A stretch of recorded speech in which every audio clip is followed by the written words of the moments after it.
Over mid-wicket, shorter leg side boundary. He's got a lot of that. Sam Curran is into him. He's outside his off stump and paddles for 4. Brilliant from Labuschagne. It's been good in just one format. Tom Curran bowls strip. It's in the air. It's behind square on the onside. One bounce. It's going to be 4 runs.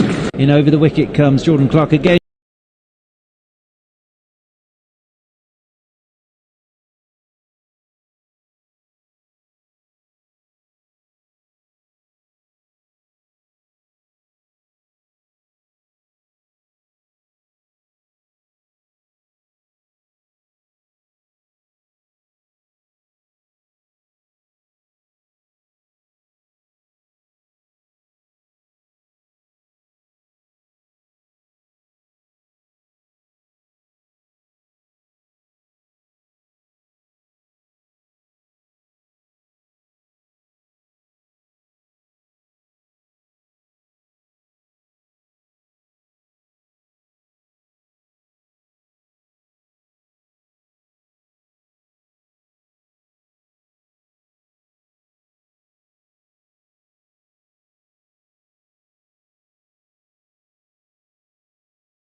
Salter is in over the wicket to Jason Roy, who's got up and over the top of mid-off, inside out and away for... Salter's in once more. This is short. This is cut away for 4 by Jason Roy.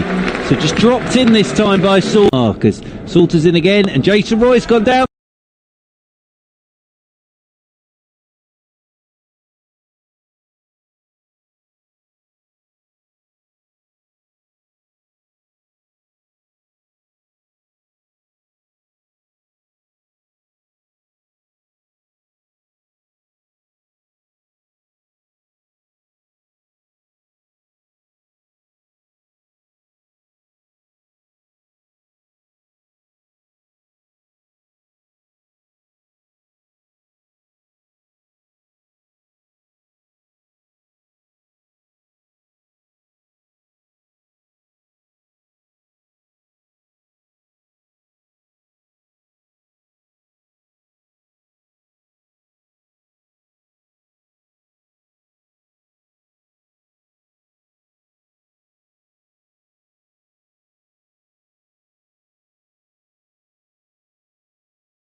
Long off. No, it's chipped to point, in fact, and David Lloyd takes the catch as looking towards long off. Handed Sam Curran, he's on 1. Oh, now that's turned. Shout for LB, given out. He's given it. Up the ball back. Salter is into him, and Overton sweeping, and shout again from Salter, hitting the pad, running off down towards fine leg. The chase is on. It's a good chase. The ball's knocked back, and they're fiddling around and not confident enough to go for the big shots. They don't really need that many big shots, needing fewer than 7 and over. There's a peel for a catch at the wicket, and he's been given 3 more balls for him to bowl. 2 for 24 he has at the moment. He comes in, bowls to Jamie Smith, who pulls him and goes through mid-wicket for 4. 1 ball left to the 14th over. Next delivery. Leaning back, and that beats the man there at short extra cover. Could find the gap, should find the gap, will find the gap. To the back. Evans to 30. Van der Hoogten bowls, and that's helped away. Way over backward square. That is 6 of the best. Prem Sisodia, who made his mark on this competition last year, and that's a wicket, and it's the end of Evans, and he's just driven the ball straight down to our left hand side here. His wheel is in over the wicket to Jamie Smith. Short shot, Jamie Smith. He's pulled this. 1 bounce, 2 bounces, and away for 4.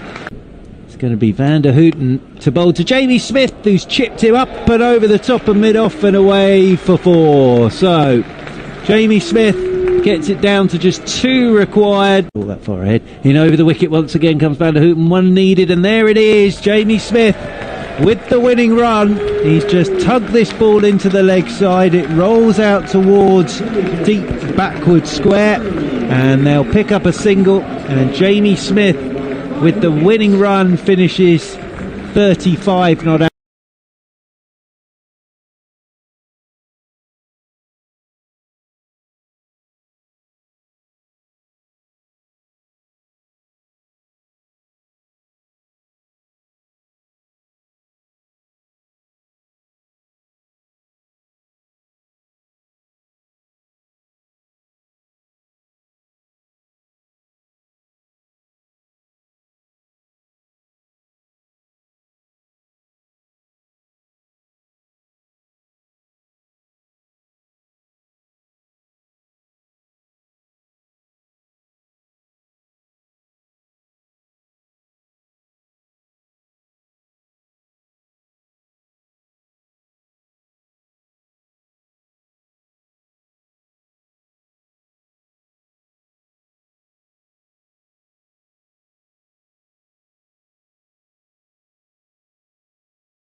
Kent slipped to their 4th defeat from 6 NatWest T20 Blast games this summer, losing their latest to group leaders Glamorgan by 55 runs in Cardiff. Rain soon reduced this contest to 16 overs per side, Glamorgan losing their first wicket in the 4th over as Jacques Rudolph was caught by Daniel Bell-Drummond off Mitch Claydon. That brought in the in-form Colin Ingram, and you could tell the kind of touch he's in right now from the off. 3 of the first 5 balls he faced all brought him boundaries. He then struck David Griffiths for a 6 to raise to 24 of the first 10 balls he'd faced. He was expertly supported by David Lloyd, who in the next over, the 6th of the innings, took Darren Stevens for 19 runs, the home team making 60 for 1 of the first 6 overs. Lloyd cleared the rope again in the next one, delivered by Fabian Cowdrey, the Welshman not minding at all that they'd been put into bat. Indeed, it started to rain 6s now. Ingram successfully went after Matt Coles, while Cowdrey's second over cost his team 20 runs, with both Lloyd and Ingram going big again. Glamorgan raising their 100 in just the 9th over, with both batsmen making 50s. Lloyd's off 26 balls and Ingram's occupying only 21. And they weren't finished quite yet, the partnership between the two realising 132 runs in just 9.5 overs. Ingram struck a 4th maximum to get to 60 off only 29 deliveries. But when he tried to keep going, he discovered Alex Blake in the deep off James Treadwell. Lloyd then completed the over with 2 more 4s, Glamorgan with 152 runs on the board from 13 overs. Wickets fell towards the end. Chris Cook hauled out to Treadwell off Griffiths, while in the final over Claydon bowled Anarin Donald for a single. Lloyd unable to get the strike to complete 100, ending his knock on 97 made from 49 balls. 175 for 4 was the score from 16 overs. The Spitfires asked to get 177 from the same to win, but Lloyd kept himself busy by catching Bell-Drummond for a duck in the first over of the reply. Dale Steyn grabbed that wicket and the one of Sam Northeast in his next over, a wicket which left the visitors in trouble on 17 for 2. Steyn had figures of 3 for 14 after 3 overs when he also removed Sam Billings for a single. Kent now with it all to do. But with Joe Denley still in, there was hope. But his innings was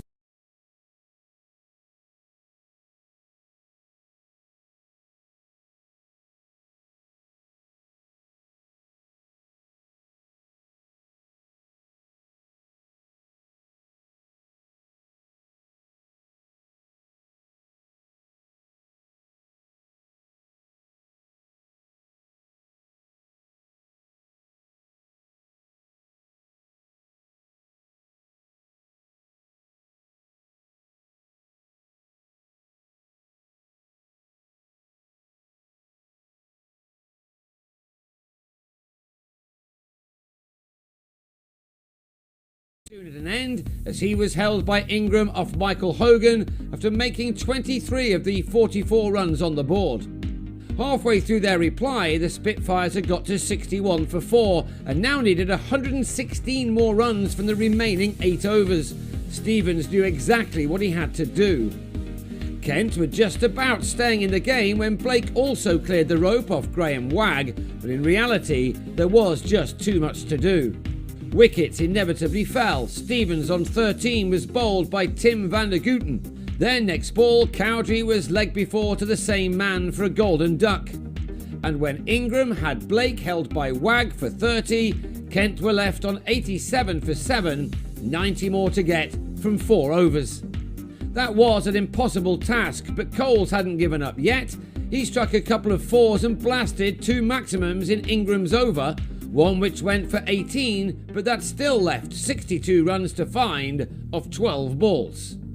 Steyn ended with the fabulous figures of 4 for 18 by removing Treadwell for 5, leaving it to Hogan to wrap up the inevitable by having Coles caught for a rapid 31, and then bowling Claydon for a duck next ball. Kent all out for 121 with one delivery unused. That meant a 55-run loss on Duckworth Lewis. Kent now stay in South Wales as they return to County Championship action against Glamorgan on Sunday.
Well,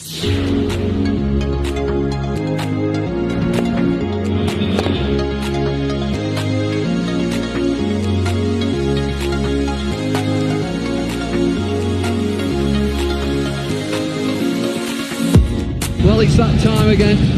Time for a bit of rock and roll. Huge wicket! Oh, have a look at that!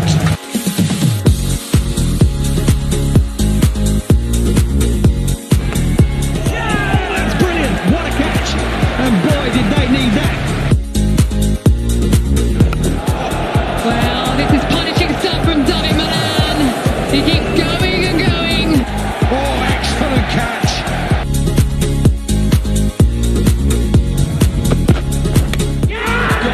What a delivery! That is an absolute beauty! That is magnificent!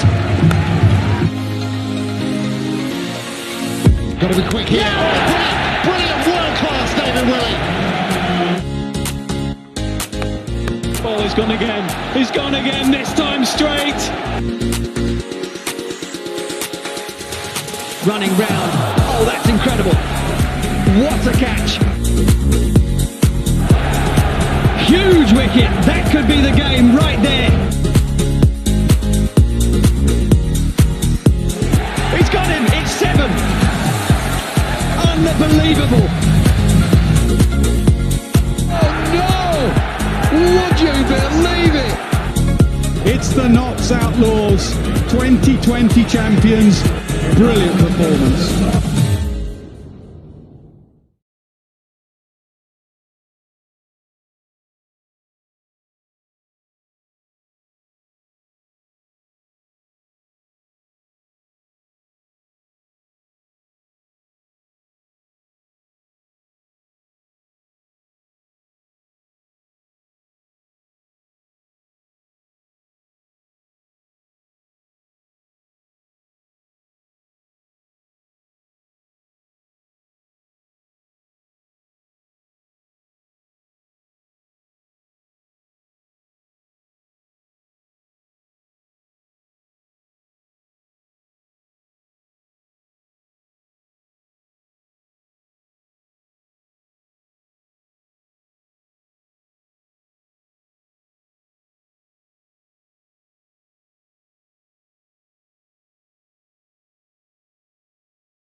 which I probably do sometimes as a coach as well in my part time. I thought he was too open in his stance to start off with in that first innings, certainly in that last test, and I thought he actually changed that in the second innings, and he closed himself off a bit. And I actually thought he looked a lot better in that second innings, and he played a couple of good shots. I know on TV Nasser Hussain was talking a lot about his small trigger movement that he used to make, that he hasn't been making. I also thought his weight was a little bit back, so there's a couple of things there he needs to work on. But even he's a good striker of a cricket ball, and he's a good player who's going through one of those periods which he needs to work through. He looked last night, like you were just saying there, Steve, that he had been freed up and that he was enjoying kind of the freedom of just being able to go out there in the power play and try and be aggressive and hit his shots. And he made 48 from 23 balls, hit very well straight down the ground through mid-wicket as well. And I'd agree with what you're saying. I fully believe he is good enough to play for England at Test level. Just every player has those spells of form, don't they? Yeah, and Test cricket does what it says on the tin. It does test you, and he's a young man who's come in. He came in with a bit of a blast last summer, and a few things haven't gone his way. It was tough in the winter. They played on some difficult pitches, and he probably hadn't really experienced that sort of quality of spin bowling on those sort of pitches, and maybe lost a bit of confidence because of that. And as I speak, Glamorgan are going to open with a spinner to him. Yeah, absolutely. We're about to see Zach Crawley open the innings with Daniel Bell-Drummond. Players out there in the middle, and Prem Sisodia is going to get things underway for the home team. So Sisodia from the River Taff end. The crowd of, we're told, around about 1,000 to 1,200 spread around Sapphire Gardens as Sisodia bowls, and Crawley is underway first ball, clipping it out towards mid-wicket and going through for a comfortable single. Glamorgan sticking with Sisodia, even though he's been taking a little bit of tap this season, just the one wicket and going in for 9.5 runs and over. It was around about run a ball last season. Sisodia left arm spin down leg side, that'll be called a wide. Kent 2 without loss. Anthony Gibson last night was telling me how badly Max Waller had been going all season, and then turned it on in big style last night. So it's one of those where one good performance can change things around for you. Sisodia, sunglasses glinting, balls his appeal for LBW, and Sisodia has got the wicket straight up, and Kent are 2 for 1. Back on his stumps went Bell-Drummond, and was pretty much pinned back, it seemed.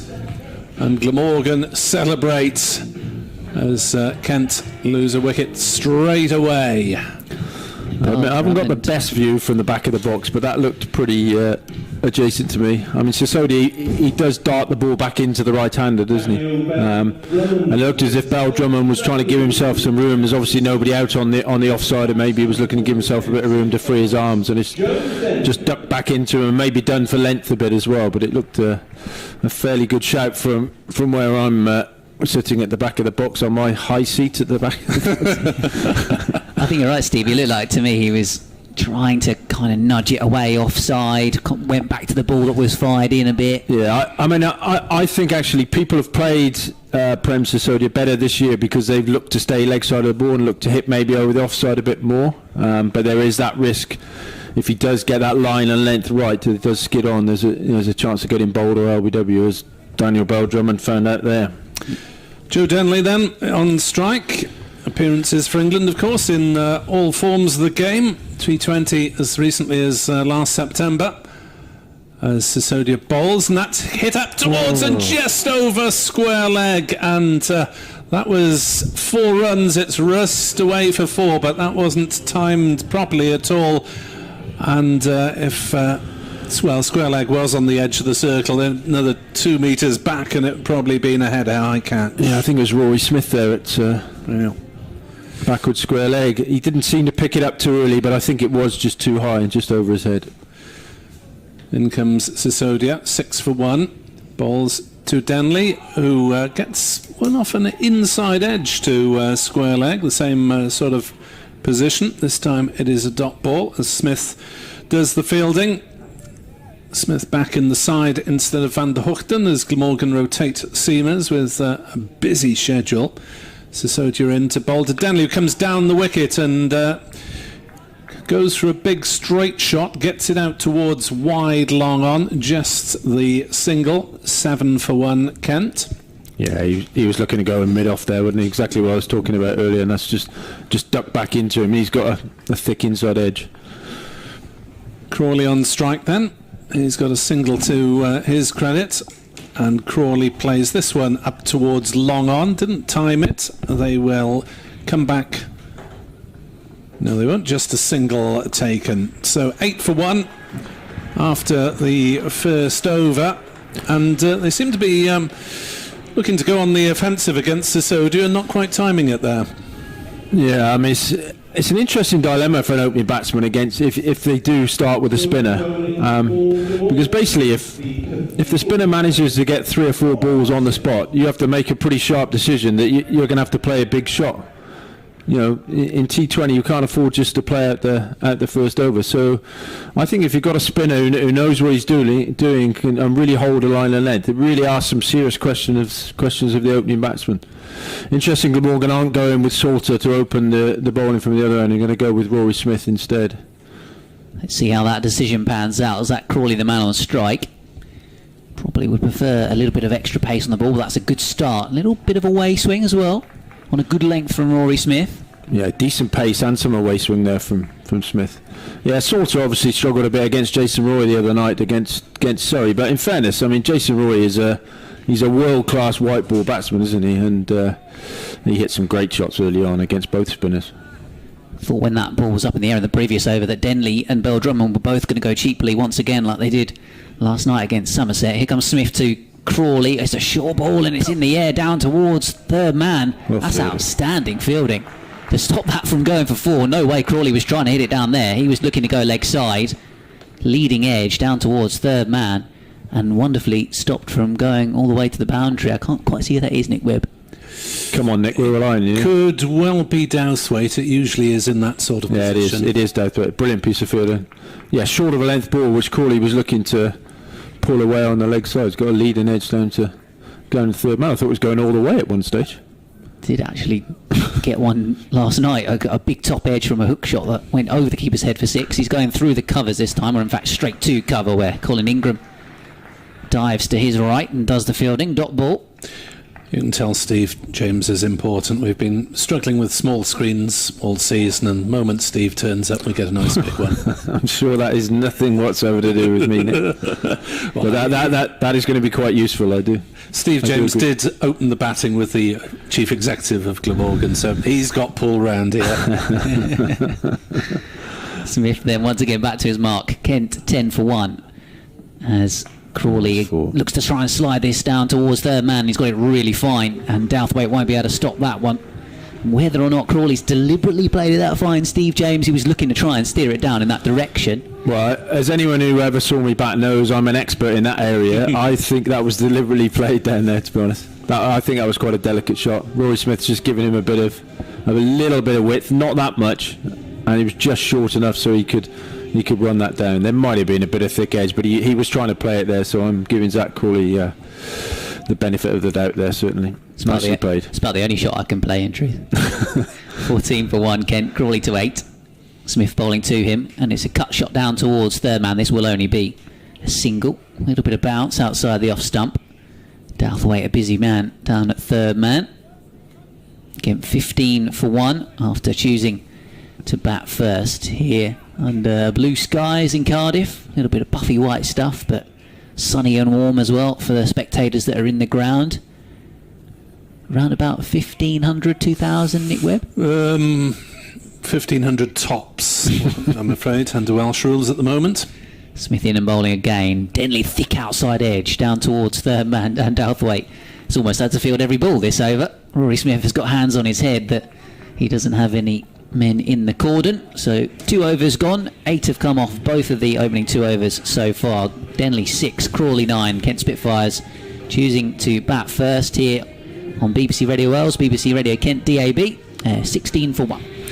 Roy Smith got some decent swing there, in fairness, because these white balls don't swing much, and they certainly don't swing for very long. But I thought that was a decent first over. Actually, good pace and some good swing, and probably a bit unlucky to go for as many as he did.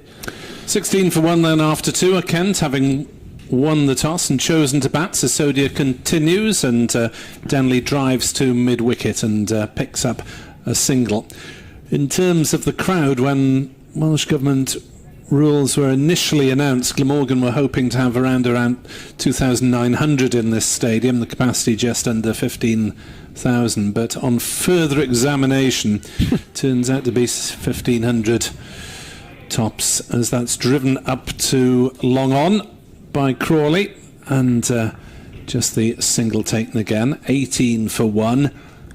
But if cricket-loving groups of 6 people who all live together would like to apply for tickets, I'm sure Glamorgan would be absolutely delighted. As that's smashed away through square leg by Denley. Sisodia trying to follow him, but maybe dropping a little bit short and muscled away through square leg for 4. Yeah, the length was a problem there. Just too short. His line has actually been very good. He's tucked the batsman up nicely, but that was just too short and easily put away. 22 for 1. 6 off 3 balls so far in this over. Next ball sees another big swing out towards mid-wicket, not timed at all by Denley, and the ball just lobbing about halfway to the boundary. Salter doing the fielding, and single taken. 23 for 1. Sisodia has got a wicket, but he's also got several mistimed shots, which he hasn't benefited from so far. Tall figure of Zach Crawley, all 6 of him. Cook, of course, standing up. Sisodia bowls, and another mistimed drive to mid-wicket for another single. Yeah, he's trying to go over mid-off again, isn't he? But both of them are very tempted by there being no man back on the offside. 5 fielders saving the 1, and they're looking to go straight or over mid-off and just getting thick edges out on the leg side. Long on and mid-wicket are the 2 fielders back, as that is the inside out hit attempted, but he has always dropped at mid-off, and that was a bit of a sitter, I'm afraid. Well, there's no bit about it, Nick. That's the easiest catch you'll ever see in your life, I'm afraid. Denley was walking off. He was halfway to the pavilion, well, not quite halfway, but he then had to suddenly scramble to make his ground. I have to say, Prem Sisodia's line, as you were mentioning, Steve James, really excellent for me. That angle into the right-handers. Tucking the batsman up, yeah, very good. Wheel tight to the stumps then, bowling to Denley. He's trying to force his way off the back foot, having been given that reprieve. He might get a couple of runs here down towards third man as well. Good running from the pair. They get back for 2. Denley to 15, 27 for 1, dropped on 12, and it was almost a mirror image of last night, where he was caught a wide mid-off, extra cover, trying to go over the top. Denley hasn't quite been timing it in the last few games, as Wheel bowls to him, and again this is up in the air. This might be the wicket, it should be out. This time it is, caught a mid-on, and Denley departs this time for just 15. 44 in the first game, but hasn't been able to get going ever since then, and it's a short ball into the pitch, dug in by James Wheel, who's looking to hit over the top, and just hit it straight up. Easy catch for mid-on, and Denley goes. I think that was actually quite decent bowling. I think Denley was looking to come down the pitch, and he tucked him up and went a bit shorter, and he's just chipped up to mid-on there. He just seemed very frenetic tonight, Joe Denley. Didn't really seem, I know you've got to play his shots in the power play, but didn't seem quite in control of how he was looking to play there. But we'll be happy to get that wicket immediately, and Denley didn't make him pay too much anyway. But it's been all action anyway, this power play, that's for certain.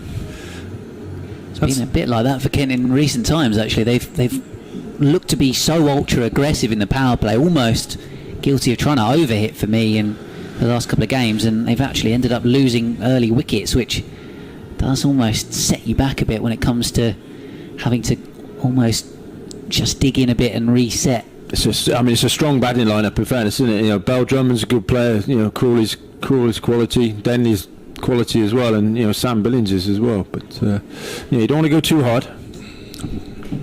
Billings to the crease then, and on strike, as you know, Crawley on strike, the batsman did cross in the air, so he just guides this one down towards third man, gets a single before Billings will now be on strike, playing his second game in the T20 Blast for Kent. Both of these two, in fact, are having been in the England Test bubble. Billings is due to then link up with the England T20 group for the Sri Lanka series, so this well could be his last game of a brief little two-match cameo. They might as well stay in Cardiff then. Well, I think they're actually meeting up on Saturday, aren't they? So he probably might as well, actually. I probably shouldn't say this, but last time I saw Sam Billings play on this ground, he dislocated his shoulder. Wheel to him then. Pulls this away up towards deep square leg. I wonder if as a player he'll have been kind of remembering those moments a little bit. I'm trying to... when was that? 2019? Yeah, I believe 2 years ago, and he did miss. It was a 50 over game at the start. 50 over game, and he went down awkwardly in the field, didn't he? Yeah, mid-off, went to his left. Yeah. Very early on in the day, if I remember correctly. Do you think he'll kind of have memories of that and I'm not sure. Scarred a little bit on this ground? I don't know. Wheel bowling to Crawley. Looking to give himself room. Excellent fielding at backward point. Can't squeeze it through the gap. And a dot ball. So this has been a good over from James Wheel so far. Yeah, David Lloyd appears to have gone into that point gully position with Kieran Carlson, who feels they're so often in the Championship, out on the square leg boundary at the moment. Smart work from him, as Crawley was looking to give himself room and drive away square of the wicket. The Spitfires in the sunshine here in Cardiff, 29 for 2. Wheel bowls the last ball of the over. Kept a little bit low perhaps, leg side. Slight appeal for LBW, but 2 dot balls to end the over. Got the wicket of Denley in it as well. Just 4 runs coming from it. An excellent 4th over of the opening innings of the game. Kent 29 for 2, so just 4 off it, as I said. Yeah, he's done really well there, hasn't he? Having dropped that catch. You know, we've seen that before where things can go horribly wrong, can't they? But he's come back strongly. He actually ran in really well there as well, I thought, and looked to hit the pitch. Thought he actually bowled with decent pace there. So I think that's a good indicator perhaps of how Kent need to bowl on this wicket, trying to hit the pitch a little bit. They tend to try and take pace off sometimes, the seamers, but at the moment Glamorgan are showing them how it's done. It is a different wicket from the first couple of home games here, and Sisodia is going to continue with a 3rd over from the River Taff end. 29 for 2 here at Sophia Gardens, as that has Billings back on his stumps and playing straight to Smith at square leg. A dot ball. It's more towards the grandstand side, though not as far towards the grandstand as they've been playing Championship cricket so far. You can see a couple of very worn strips just the right of the one that's being used as Billings comes down the pitch and drives up to long on. Takes the single. 30 for 2 Kent in this 5th over here on BBC Sport Online, BBC Radio Kent DAB, and also via the Glamorgan and Kent County websites. 30 for 2. Crawley on strike on 12. Bit of foot movement, a big heave. What's that come off? The toe end of the bat or the keeper? Just a little bit of toe of the bat, I think. It ran down to short third man for a single. It's very short, wasn't it? Just stuck in the pitch. He was looking to pull it and then actually turned away from him, didn't it? So just couldn't get hold of it. 31 for 2. Sisodia to Billings, who comes down the wicket and gets an inside edge down to short fine leg for a single, and if he hadn't got any bat on that, he might well have been stumped. As it was, he nearly dragged it on. 32 for 2. Interesting duel this between the Kent batsman and Prem Sisodia, the young left arm spinner, and this one is driven up to mid-off, and this time it's a good scrambling stop by James Wheel, who manages to keep them down to a single. 34 for 2. 33 for 2. It was up very quickly on the board. Billings on strike. Sisodia with the last ball of his 3rd over, down leg side, and Billings cannily just pulls inside it and watches it go down for the wide. Very bright boots, Sam Billings out there, isn't he? Yellow come red, is it? Yellow and orange. Sisodia bowls, drags it down. Billings clips it up to mid-wicket. We'll just take a single. So 6 runs off the over, 35 for 2. After 5, our Kent having won the toss and chosen to bat. I think what we're seeing there, Nick, is a big difference between the game the other night at the Oval compared to this. Obviously, the Oval was a belter of a pitch, wasn't it? It was quite easy to just hit through the line, and you had someone like Jason Roy doing that, who's a top class player. But here, the ball's just sticking in the pitch a little bit more, and the batsmen find it hard to get after Sisodia. And he's bowled really well. You know, it's a tough gig, isn't it? Bowling 3 overs in the power play when you're a young spinner. It takes a good degree of mental strength as well as skill as a spinner. So it's going to be Rory Smith to bowl the last over of the power play.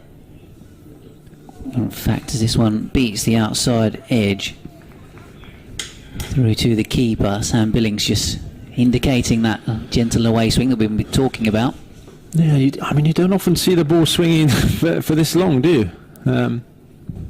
He's done well, Rory Smith, in fairness. Get that seam bolt upright, good wrist action and position in his delivery. Kent's batsmen have been given a good working over here in this power play with a slow left arm of Sisodia, and then the seamers. Oh, hello, that's another absolute beauty. Just looked like it skidded on a bit. Just went straight on. I mean, I think the conclusion here is it's not a straightforward pitch, is it? It's not about it. Looks a little bit too paced already, I think. Yeah, the wickets down that end of the square don't tend to be, it seems, as favourable for batsmen as the ones more towards the middle or the left. Smith to Billings then. Oh, again, extra bounce outside the off stump. From a goodish back of good length. It's basically taken off a good length, isn't it? You can see Billings and Crawley looking quizzically at the pitch there. Well, clearly this is not something they'd factored into winning the toss and choosing to bat first. I think you probably want to... Well, maybe they had, though. Maybe they thought it might get worse. I don't know. It'll be interesting to see what happens when a bit of the hardness goes off the ball, I think. Case of trying to stick in there for the moment for the Kent batsman. 35 for 2. Smith to Billings. Angles this down towards third man. Feels like that's been the most profitable area so far, really. Just running it down there. Kent often tend to try and go, like I was saying, ultra hard in the power play, but it almost feels like, as you say, Steve James, if batsmen can maybe just be a little bit more restrained and try and bat longer and get used to the ball and the pitch. And yeah, I mean, they always say if you lose 3 wickets in the power play, then you're behind the game, aren't you? I'd say this is very even at the moment. Smith bowls, Crawley flicks us away out towards deep square leg. Kent did exactly that in the game against Middlesex on their second game last week on the Friday night, but Leaning and Cox then put on 120 for the 5th wicket, so they managed to still get a decent score on the board. But it feels like maybe that has some of the batting, say from Leaning in the middle order, has papered over the cracks of the power play so far in this competition. Final ball of the 6 over restrictions then. Billings gets in behind it and just pushes it out towards a short mid-wicket position. Kent 37 for 2 here on BBC Radio Wales and BBC Radio Kent DAB. After the 6 over power play, 5 Billings, 15 Crawley. I mean, Ben, this is why so many teams prefer to chase in T20, because it's so hard to know sometimes what a good score is. And I was quite surprised when he was saying earlier that Kent's policy has been to bat first. You know, you speak to someone like Owen Morgan for England, they just feel first all the time whenever they can, you know, and just back themselves to chase whatever. But yeah, I think Glamorgan to be happy with that. That power play, 37 for 2.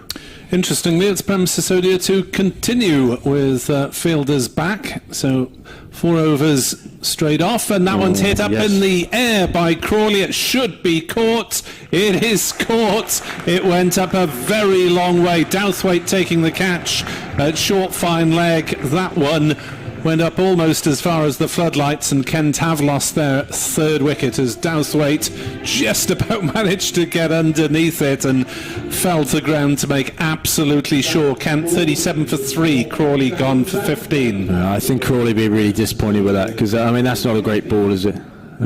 It's a short ball. He basically tried to hit it for 6 and he's stuck in the pitch a little bit, which it has been doing, and he's just skied it up to short fine leg.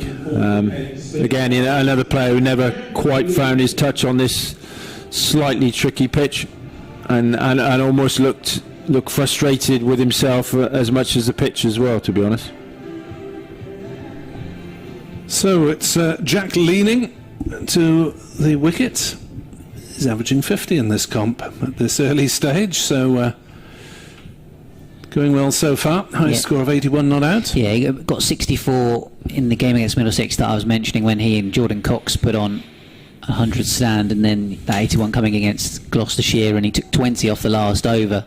So it has been going well in this competition, and has been doing a good job rebuilding after Kent have lost 3 early wickets, it feels like, for the last 3 games in a row, actually.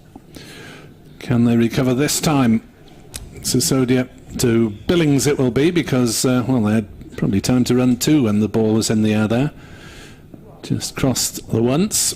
Sisodia into Billings, who plays back to the bowler, makes a scrambling stop in his follow through, does Prem Sisodia. And Glamorgan have been rewarded so far by sticking with the young left armour, who at the moment has 2 for 23, as Billings slices that one rather through the offside for a single. 38 for 3, leaning on strike for the first time.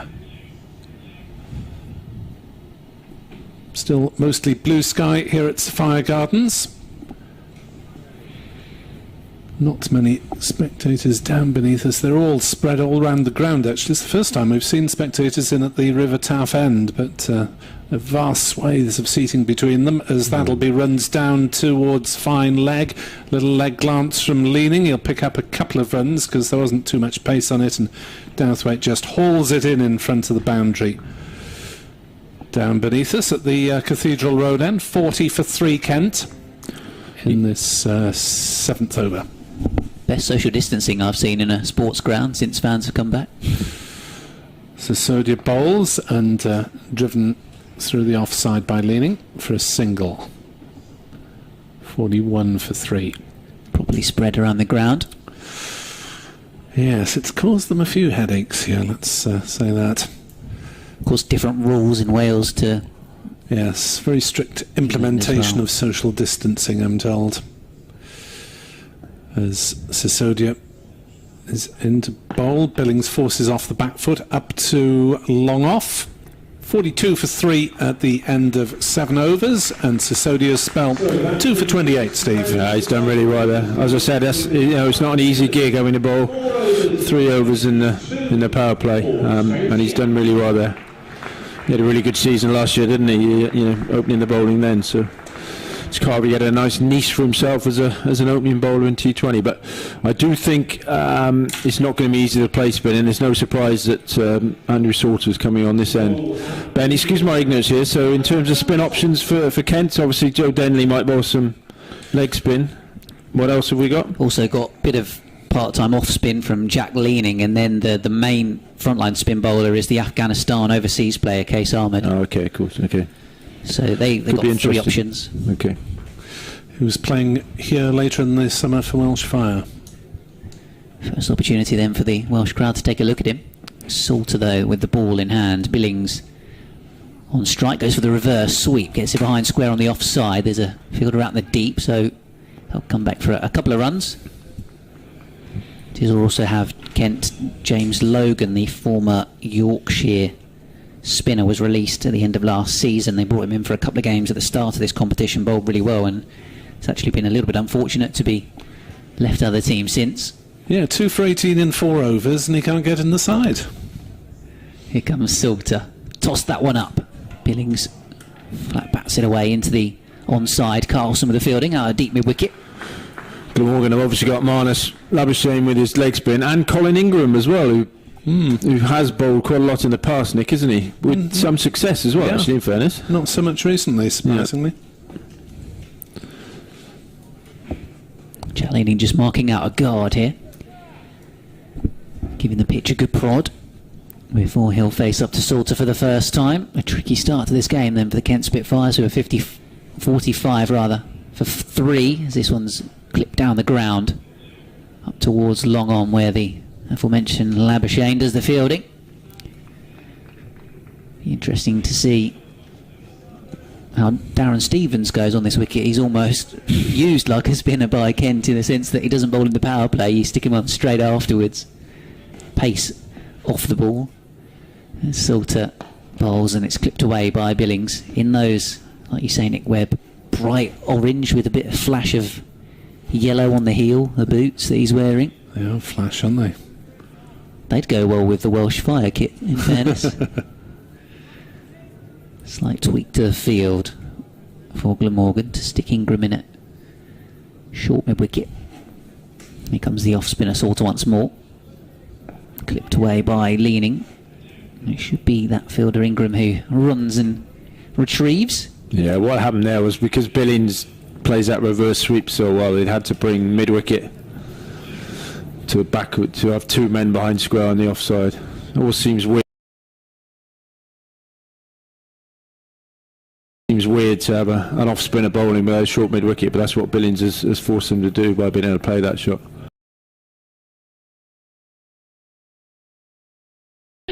These top 4 or 5 the way they did Lancashire's on Sunday. Moeen Ali is going to open the bowling from the New Road end. It's one of my bugbears of T20, Sal, when the kits are too similar. Oh, don't get started on a home and away T20 kit. But I know what you mean. It was similar when we were down at Hove, wasn't it, for that quarter final, and you looked out and you just saw blue and black. That's what we've got predominantly here tonight. We're nearly ready to go. First over. And Bairstow is away straight away. Yeah, 82 off 45 balls for Johnny Bairstow last night. His first season in the Blast for the Vikings since finals day in 2016. And Adam Lyth at the other end had his first meaningful contribution of this season's competition as well, with 51. He'd only scored 6 in his previous 2 innings, and he had him live, but came good last night. Well, he's such a dangerous player, Lyth. He's off the mark straight away. Almost had a thought about pinching a second, but Vessels is in quickly. Yeah, put on 113 with Bairstow for the first wicket last night. They gave the Vikings a terrific platform. And Foxes gave it a good go, though.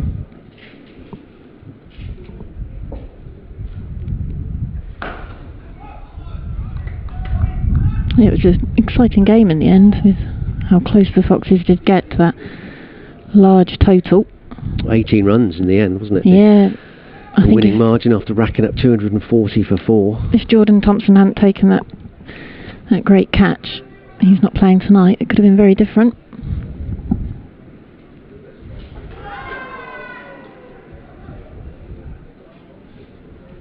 Bairstow alive to the opportunity at the non-striker's end.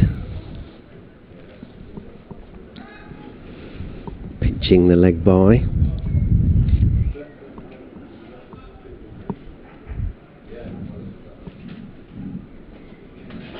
Two balls to go in this opening over.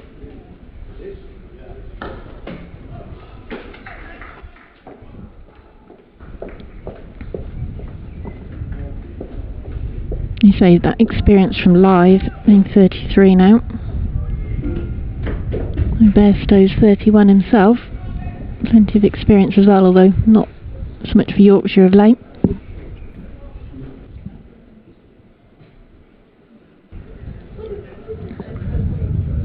I think Lyth's ready now, sorting out his strapping. Final ball. Good work from Ed Barnard. But the two batsmen scamper through quick enough, but a decent first over from Moeen Ali. Just 6 runs coming from it. He's been terrific with bat and ball and in the field with his calm captaincy for the Rapids. 2 for 15 against Notts, 2 for 21 against the Steelbacks, none for 24 against Lightning. I'm going to see Dylan Pennington open up from the Diglis end. He didn't play the first 2 games for the Rapids, Pennington, but he played on Sunday, bowled just the 2 overs, 2 for 15.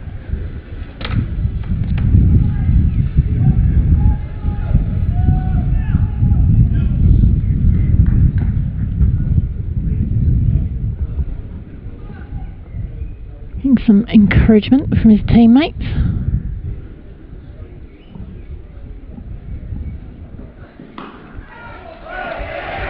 Well held, well held. It looked like it was going to pop out, but Dylan Pennington had a second bite at it, and those big hands just about grabbed on at the second time of asking, and a really big blow. Line's gone. From Dylan Pennington there. He's bothered about his footmarks though, or where he's landing when he's bowling. He seems more concerned about that than celebrating taking that early wicket of Adam Lyth. I wonder if that sort of slightly put him off when he took it the second grab. Well, he was fortunate in a way that it sort of, the ball followed him where he was going. It hit him in the chest, and it sort of rebounded to his left hand side, which is where he was naturally falling in his follow through. And then sort of semi-startled, but got the hands on it. That's all that matters, and that's a huge blow for the Rapids early on. The dangerous Adam Lyth has been in good touch, has gone for just 2. And it's always, well, not that I've got any experience, but I should imagine it's always pretty tough taking those catches as your momentum's bringing you forward. You suddenly look up and you've got that ball hurtling towards you.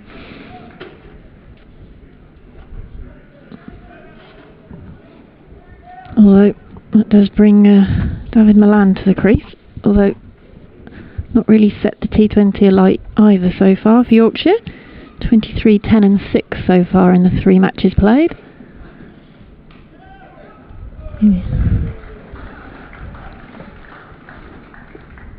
Motioning to Johnny Bairstow how the ball's coming through from Dylan Pennington in the same way that Adam Lyth told him as he passed him on his way off. See the height from Pennington.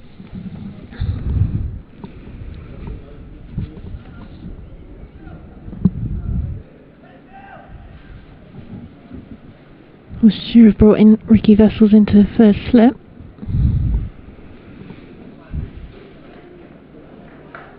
That could have paid off as well if David Malan had got a nick on that. He might have done that a little bit to try and reach that, the first wide of the match. And Worcestershire have been so good at controlling the extras. Just 2 wides in their opening 3 matches prior to tonight. But yeah, he would have been cross if he'd managed to tickle that one through to Ben Cox.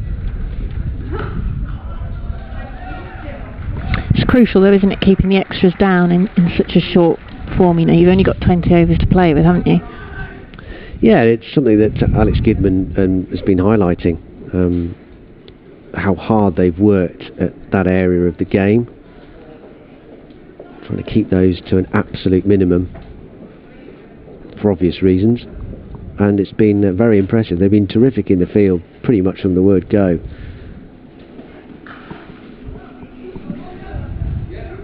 There was that slight blemish on Sunday where I think they dropped 3 catches, didn't they? They did. Slight blemish. Slight blemish. Sounds bad. Most unlikely. I mean, luckily one of them didn't count, did it? 'Cause the drop from D'Oliveira in front of the hotel, then Ricky Vessels bailed him out, didn't he? Vessels yeah, it was Butler the next ball, wasn't it? So 8 for 1 then, after 1.4 overs. Bairstow checking the field.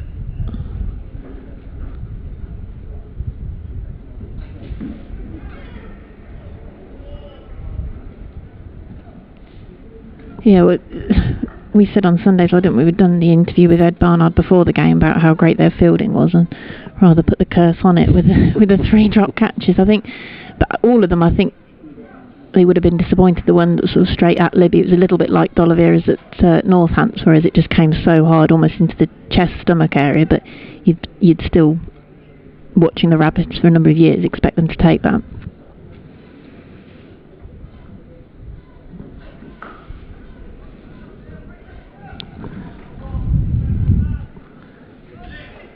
Another single to wrap up that second over, and applause for Dylan Pennington as he's taken the wicket of Adam Lyth. 10 for 1 after 2, containing the Yorkshire Vikings at this stage. Yeah, just 4 off that opening over from Dylan Pennington. Good stuff from him. I'm going to see Ben Dorcius, who's got better, certainly, as the games have gone along. Had a tough night in terms of his first few overs against the Outlaws a week ago, but he's got steadily better, particularly at the death in games as well, when he bowls late on. I suppose it's adjusting to the different wickets, the wickets at New Road. Yeah, there's not been too much pace in the pitches so far. It's in the air for a little bit, but just short of Vessels.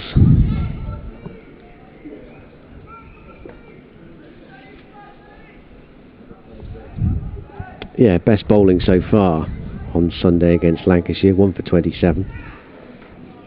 But the last 6 overs that he's bowled prior to now have cost 40 runs.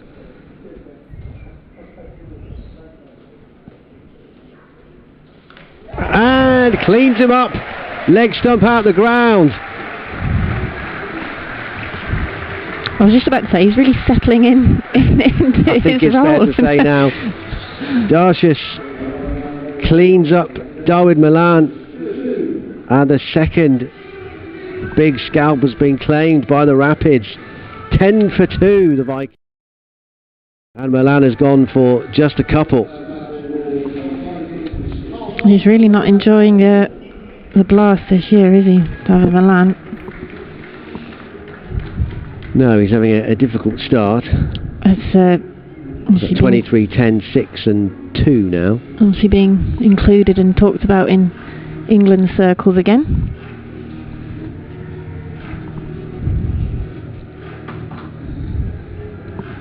So Lyth out for 2, Malan out for 2. Tom Kohler-Cadmore, who will need no introduction to Rapids fans, of course, is the new batsman. It's interesting. Yorkshire mixed up their batting lineup yesterday, and Kohler-Cadmore didn't get a bat in the end, but he's back in at 4 today. Facing Ben Dorcius.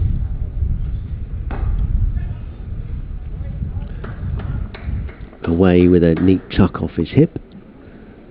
Yeah, still holds the record, incidentally, Tom Kohler-Cadmore, for the highest individual score for the Rapids in T20 cricket. That amazing 127 not out against Durham in 2016. The 8th highest score in English domestic T20. He won an award for it, didn't he? The fastest 100 as well, off the 43 balls.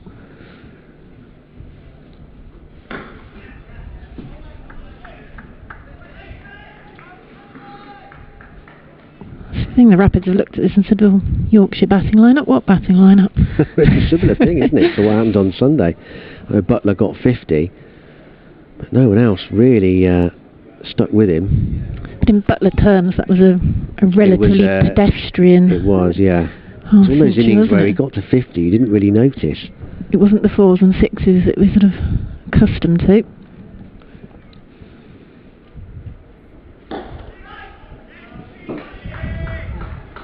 No, but the Lancashire reply never got going at the moment. The same fate is happening to the Vikings here. 12 for 2. Almost at the end of the third over, so nearly halfway through the power play. Dorsius in amongst the wickets again.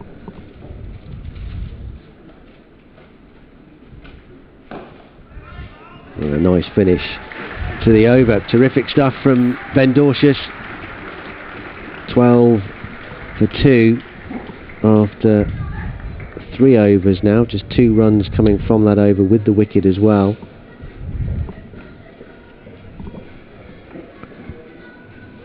Yeah, he's definitely, watching him over these games, you feel like he's really settled into this role, sort of understanding perhaps more the T20 in these conditions as well. Yeah, and finding his length and finding which length works in England as opposed to Australia, where he's obviously played the bulk of his cricket. Pennington is bowling his second over. They kept him on from the Douglas end, or the D'Oliveira end.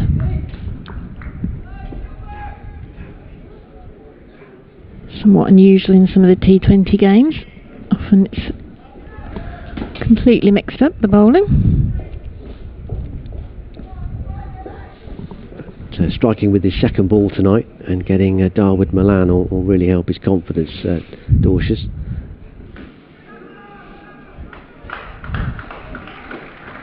Pennington keeping that line. And the pads are bare, so for the first 2 deliveries. Certainly more chatter in the field from the Rapids than there was from their opponents on Sunday. And it's a great start, you would expect that. Lots of encouragement.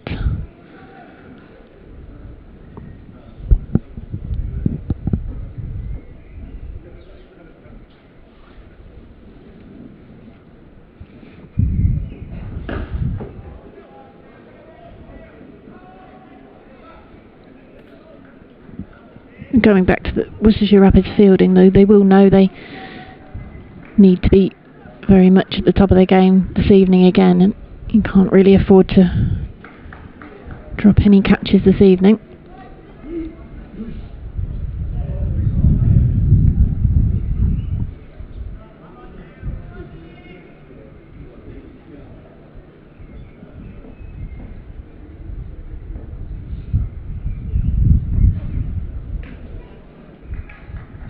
Just straying a little bit.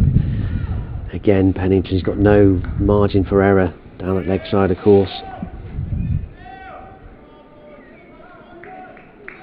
It's the only thing possibly sometimes with Pennington is that sort of extra enthusiasm. Then there is possibly that chance that you'll miss your line slightly. The wide might come.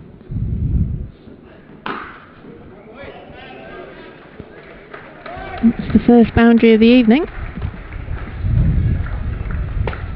Yeah, it's just a bit shorter then, and Kola Cadmore's going to feast on anything in that sort of range, onto it in a flash. And of course, in these early overs, plenty of room out there, and put away with some style. Yeah, just struggling a bit here, Pennington. Captain's having a word with him. One down the leg side, albeit not very far, but of course it doesn't have to be. For a wide, and then overcompensating a touch, dragging it down. And getting clattered through mid-wicket.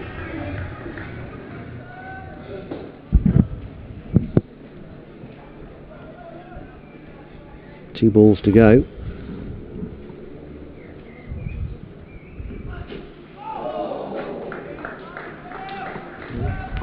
Good comeback from him. Yeah, I think he was looking to put that somewhere into the King's School playing pitches, wasn't he? Tom Kola Cadmore. He sent a few out that way during his time as a Rapids player. It's not being used as a car park this evening. Yes. Quite a few in that innings of 127.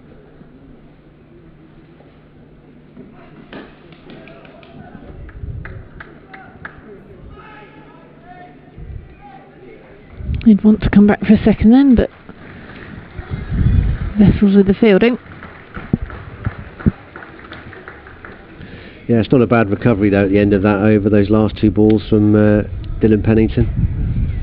19 for 2 off 4 overs now. If you are just tuning into us, the Rapids won the toss, the first time they've won a toss in the Vitality Blast so far this season, and they decided to bowl first, a run change from the team that beat Lancashire on Sunday. Dan Wheeler and Sally Bentley-Reid with you tonight. Don't forget you can have your say too, wherever you're following this coverage. I just use the hashtag Rapids on Twitter. Your message will get through to us. Another race away for 4. Fine enough from Cola Cadmore.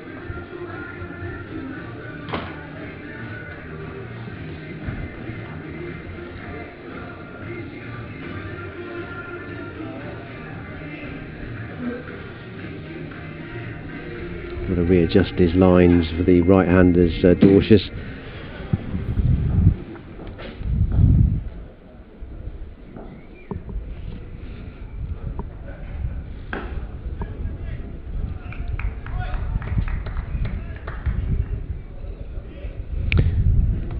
The left arm of Dorcius gives Worcestershire that option, doesn't it, when all the sort of main Worcestershire bowlers through the county side and the club are in the mix at the moment, are all right arm.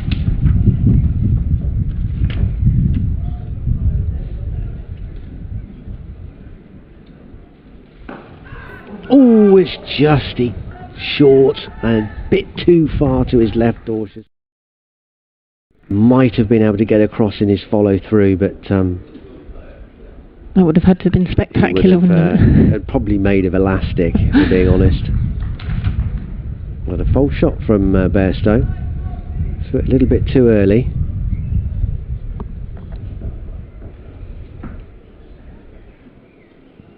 Needed the old Mr. Tickle arms there, Ben Dorcius. No run here again, Bairstow. He would be the best Mr. Man for that job. He would be. Well, there are no other contenders, aren't there? No. From memory? No. I'm trying to think now. Mr. Tall could stick out a leg, couldn't he? Hmm? Knock it up with those massive brogues he used to wear. Yeah.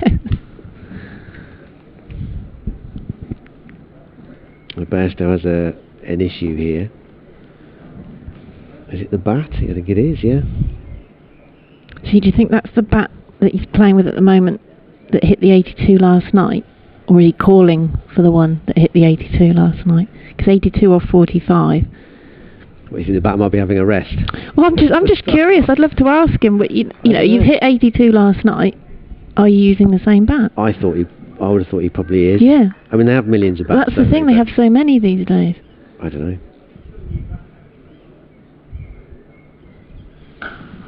That's high, and that looks like it's gone. Certainly has. No, he swapped it for the one that hit 82 last night. Yeah, I think so. Out the ground for 6. Ed Barnard would have been interested there for a fair degree of that hang time before realising that it was a little bit too far. Bairstow up to 11 with his first 6. Better length this time from Dorcius, and good work on his follow through too to finish the over. Nice comeback from him. 30 for 2 after 5 overs. 2 overs, 1 for 13 now for the Aussie left armour. So that's 6, slightly denting his figures.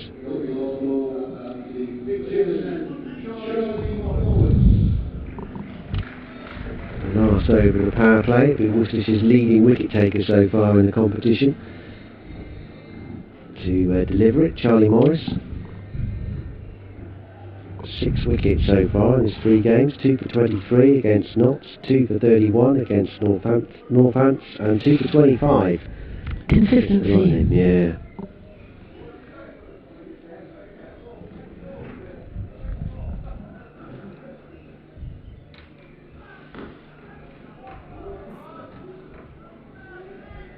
Immediately taking a bit of pace off the ball as well. You say Glamorgan just sort of waiting for that one, watchful.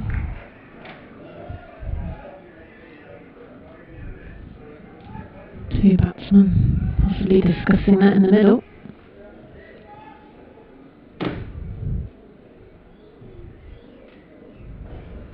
Bairstow checking the leg side fielders.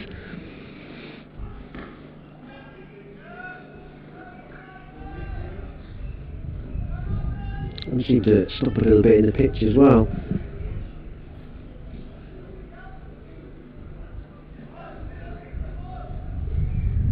Had some slow surfaces here at New Road. I mean, I know that Messrs Hales and Clark didn't seem to follow them much last Wednesday in the power play, but Lancashire certainly couldn't get away.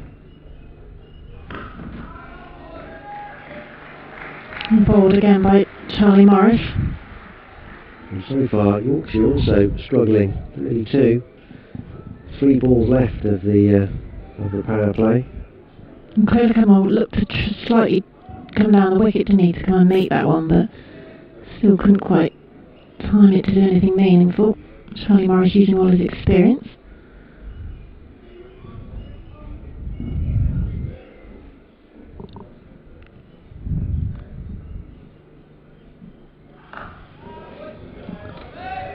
That one's away for 6 though. Glamorgan does get hold of it this time. Pulls it around. 6 in front of the hotel. Well, he's so good at picking the length early, Glamorgan. It's a really strong shot for him, isn't it? We saw it early with the pull through mid-wicket off Pennington. And this time from Morris again. Just a bit too short. Fetch it a little bit. But brilliantly timed.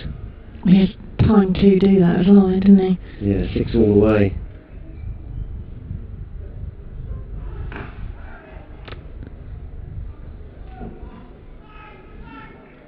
Leg side again this time, it doesn't time that. Good fielding again. Keeps him to 1. Final ball of the power play to come. Say about Morris's experience, he hasn't actually played that many T20 games for Worcestershire. Come into the T20 format much more in the last couple of years.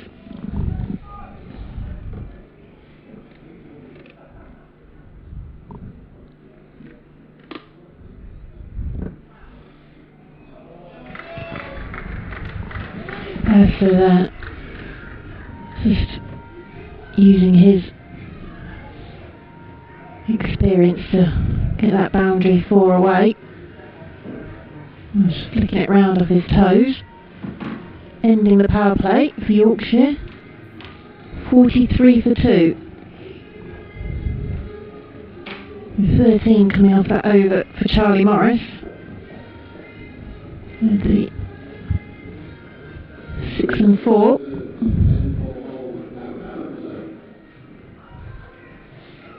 Yeah, it was nicely done, wasn't it, by Bairstow? Just the merest of deflections, that's all it needed. No chance of cutting that off. Moeen is back. Roll is 1 over for 5 at the start of the innings. 43 for 2 though, off the power play.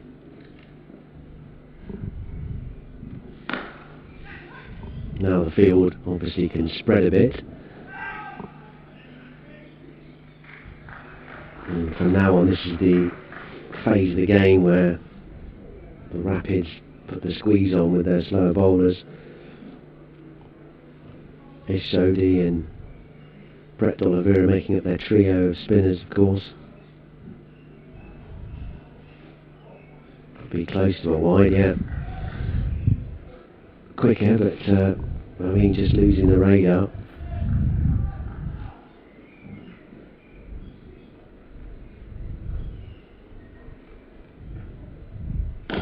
And that's gone all the way,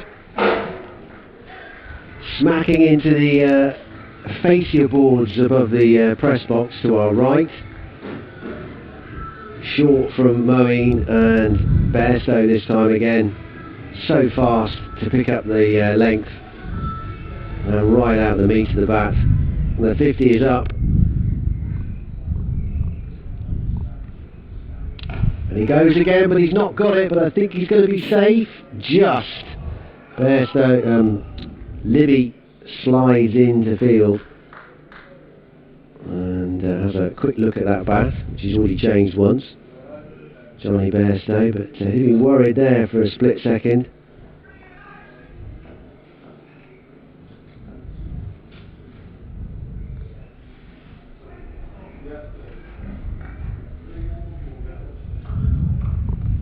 It's been the most un-Moeen-like over in the competition so far.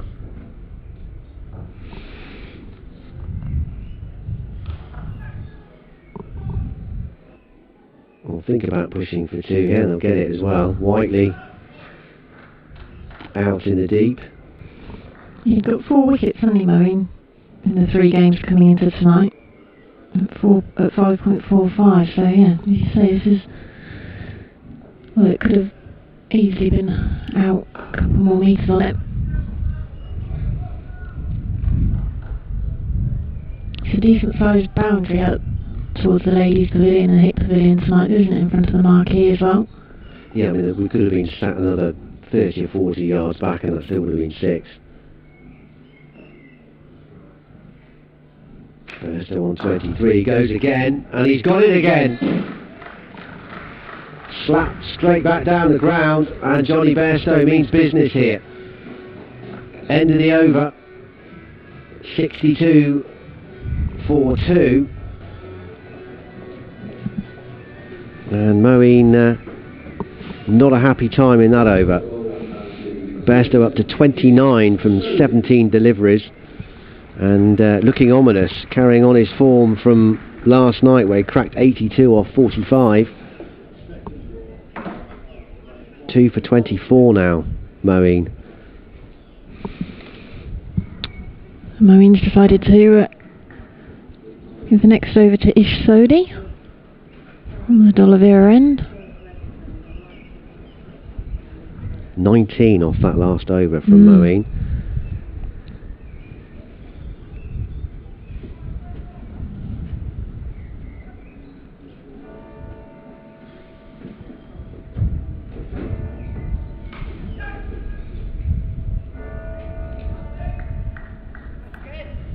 Ball just passing Jake Libby on the circle. Tidied up by Ed Barnard.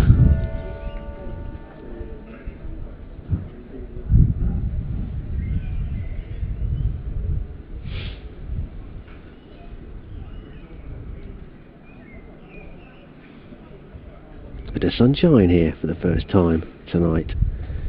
I think someone's disturbing Johnny Bairstow. Oh no, the covers come slightly off the seats.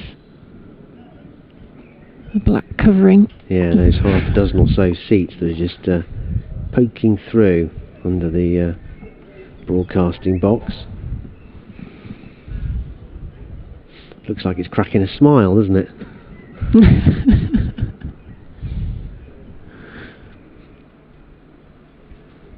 I didn't know if you meant the seats or Johnny Bairstow. No, the seats. Alright. Well, the broadcasting box is the face, is the head. It's right, I got it. Okay, good. Yeah.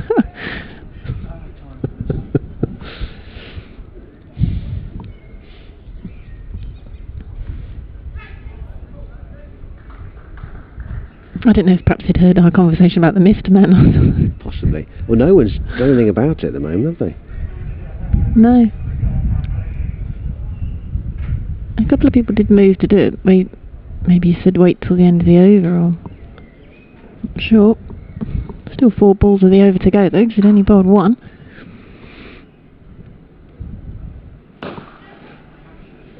He's going to drop just short. Shot down the ground, down towards long on from Cola Cadmore, but these ones are either going flying over the rope or just not quite carrying to the Worcestershire Rapids fielders at the moment.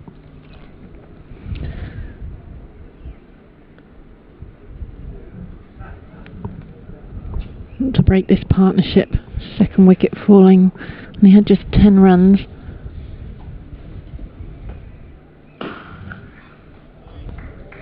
Smacked away at time from Johnny Bairstow, using all the power. And another boundary to him.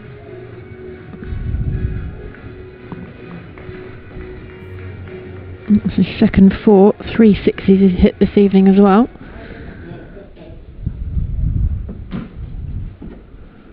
And Ganesh Sodhi finished the over. Unfortunately conceding another 4. Bairstow cuts that one away. Dylan Pennington goes to fetch it. Oh, still 1 ball to go, sorry. Another.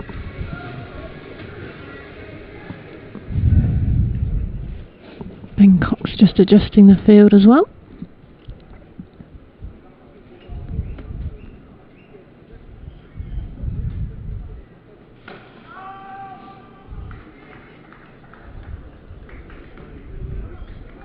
Sodhi finishing up with a dot ball, 73 for 2 after 8. 11 from that first over from Sodhi. Yeah, well, the acceleration is on from the Vikings. 54 off the last 4 overs. Bairstow up to 37 from 21, Cadmore 25 from 17. These two look in the mood and very dangerous as far as the Rapids are concerned. Need another wicket here ASAP. Got off to that very good start with the early dismissal of Adam Lyth and Darwood Milan, both for 2 apiece. But since then it's been the Bairstow show, ably supported by Tom Cola Cadmore. Well, maybe Ed Barnard can effect a change here for the home side. Here he comes then, 73 for 2. Bowled just the 3 overs in the 3 matches, 1 in each game.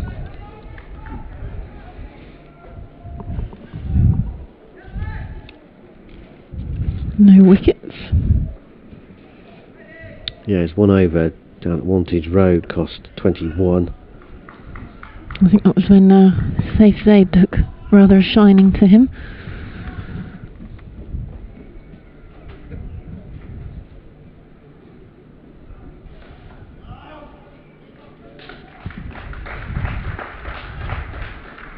Bairstow a bit cross there.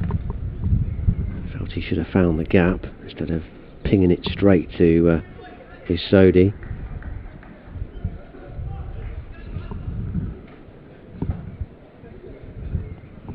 .37 from 22. And nicely done from Barnard on his follow through.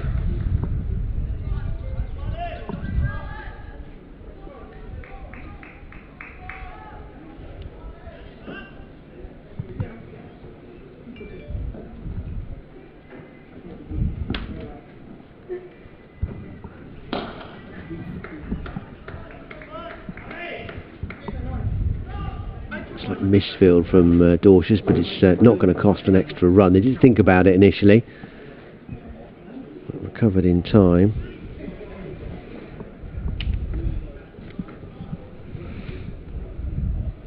I don't think Bairstow's still happy with his bat.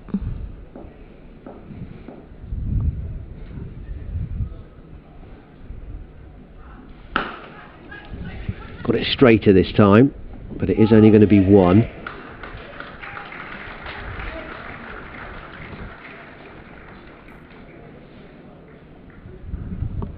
Dorshers was quick onto that and fielded cleanly this time. Got a tweet from Charles Kitchen. Get to that in a second. More runs here, and it might be 4.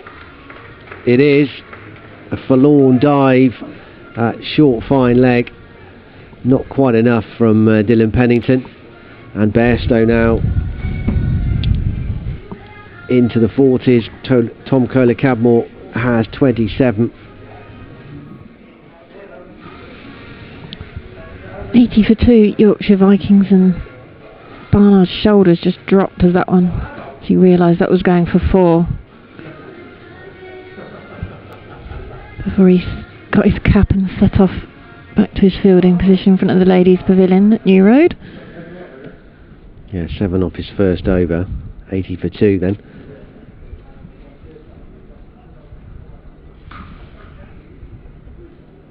And field this one without having to move. Sodhi carries on from the D'Oliveira end.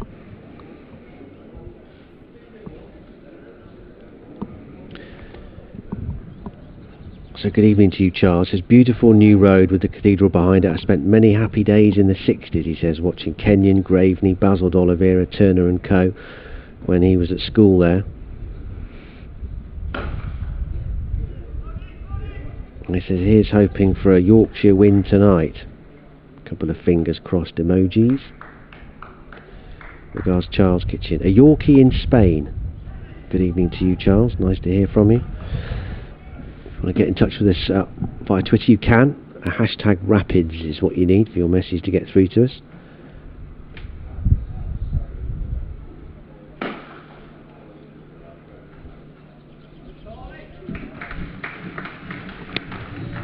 Pennington can't get round to cut that one off. Another 4.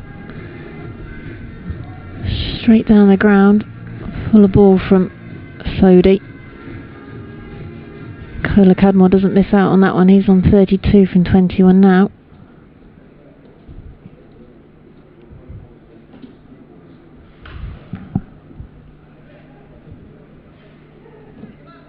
Waiting for that one. Slightly wider.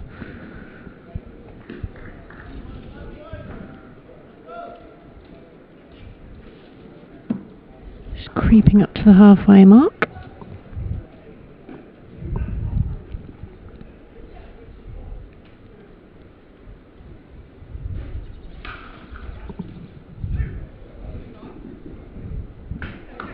Same again, testing Ed Barnard in this over.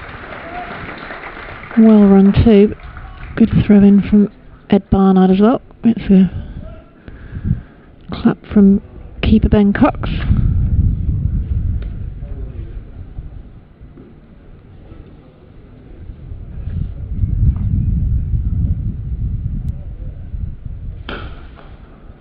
Another one down the ground. Smart fielding by Pennington this time, and much applause from his teammates and the crowd in. Lucky enough to be here at New Road this evening. Halfway stage, Yorkshire Vikings 90 for 2. Yeah, that was very good work in the deep with the relay between those two. Return coming in eventually from Brett D'Oliveira was right over the stumps as well on the bounce. So Worcestershire's ground fielding has been on point. A few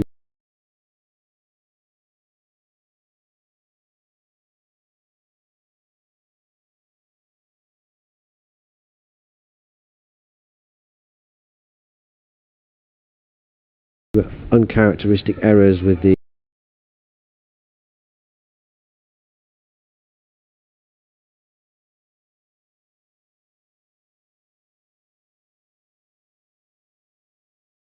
wides and the extras. The 90 for 2.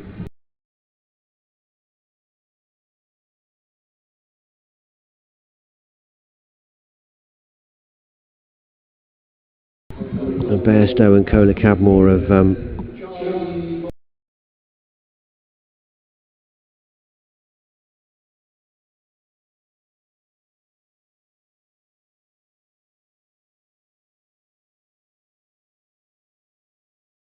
led the recovery with some style for the Vikings here after the early loss of Lythe and Milan for 2 apiece.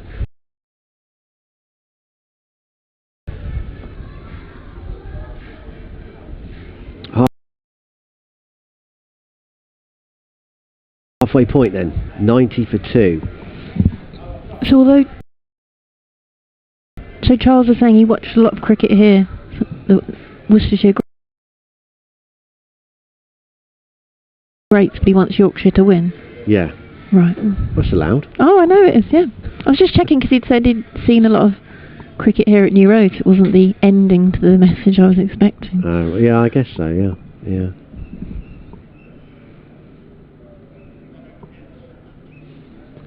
Morris then.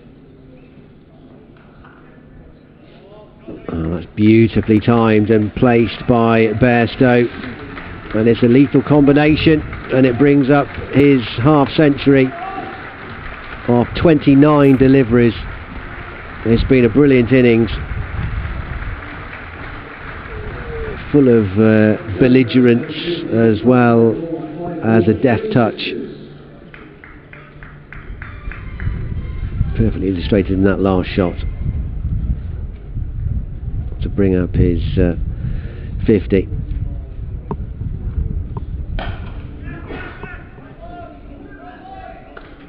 Always trying to put the opposition under pressure as well, Johnny Bairstow. Good sliding stop by Jake Libby, that quick single. Always coming at you.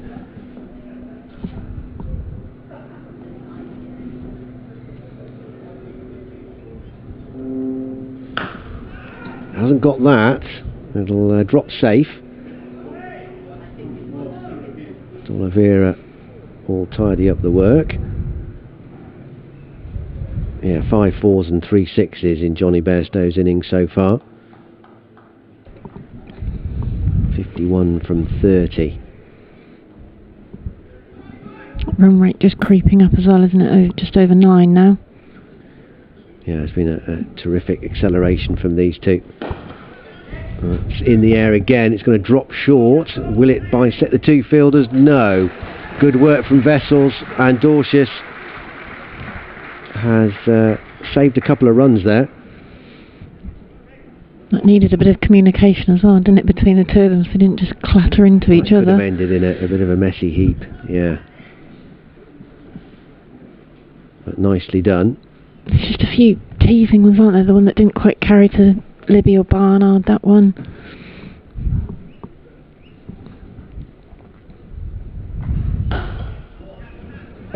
Same area again, this time all the way along the ground, but it's terrific work from Dorcius, and a good throw as well. He would have been in with a direct hit. But the 100 is up with that couple for Bairstow. 55 he now has, 1 ball left of this Charlie Morris over.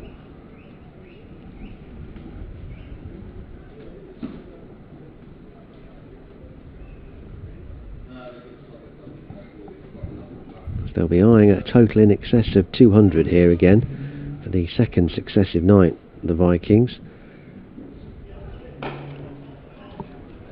Again, the shout of 2. They're going to put pressure on Ed Barnard here. Oh. But that's not good from Bairstow. He's in a lot of pain. Hamstring or a muscle certainly gone, hasn't it? And this is not good news for Yorkshire Vikings, or of course for England.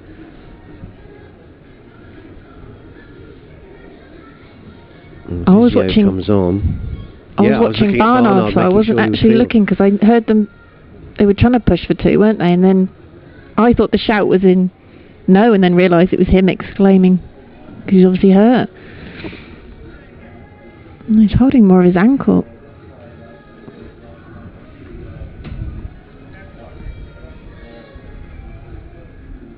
I can't think now. Then did they turn for a second, or did he decide not to, and was that him coming back?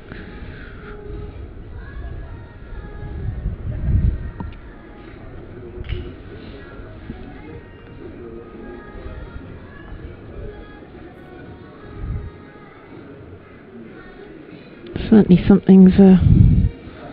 Yeah, it seems to be low down on that right leg, doesn't it? From the view is slightly obscured by the Yorkshire physio. Boots coming off now.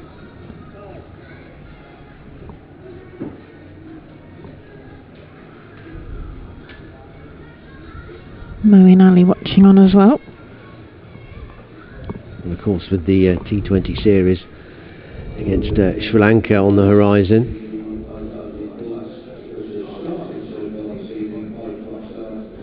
This is a worry for England as much as it is for the Vikings for the rest of this game, with Bairstow leading the charge here, 37 from 21. The 100 is just up for the Vikings, but how much more Bairstow will be able to play remains a very moot point.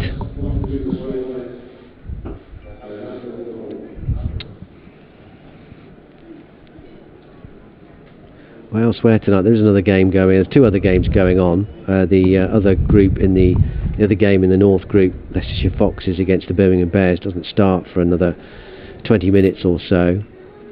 But in the South, Glamorgan against Kent.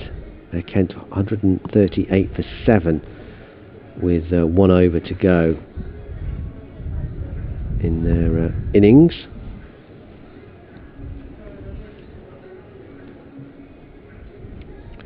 Here Yorkshire 101 for 2. Bairstow still down.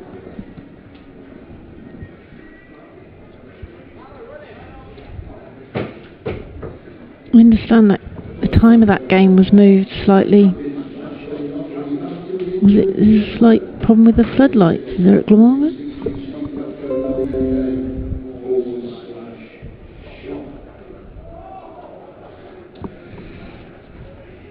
As Dan mentioned, if you want to get in touch this evening, use the hashtag Rapids. I'll give you a mention. If you're watching Rapids take on Yorkshire Vikings this evening.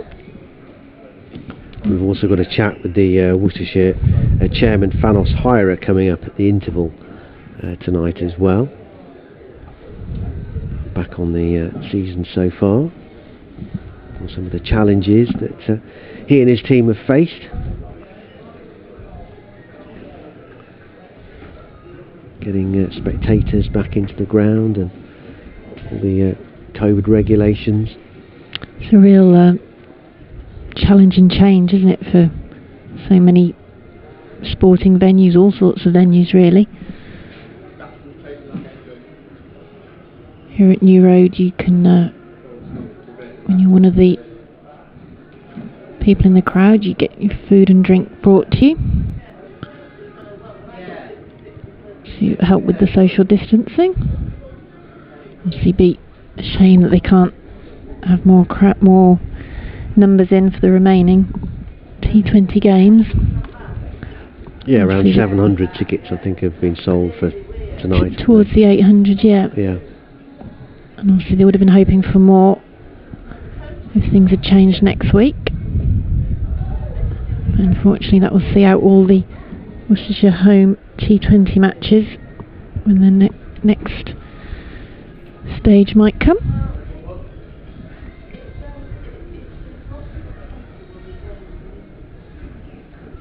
Looks like they're strapping at the calf or lower leg of Bairstow now, and possibly the full ankle as well.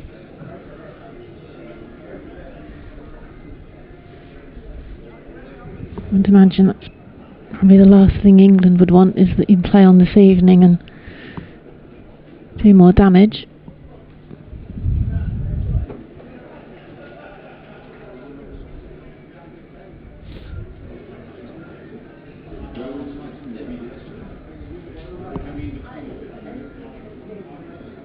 Yeah, I mean obviously no one will know better than Johnny Bairstow what's going on and how bad it is. I mean his body language at the moment looks encouraging, but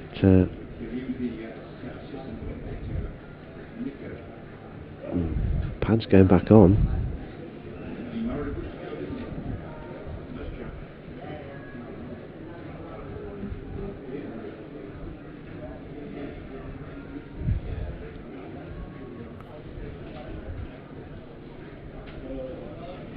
Not walking cleanly though, is he?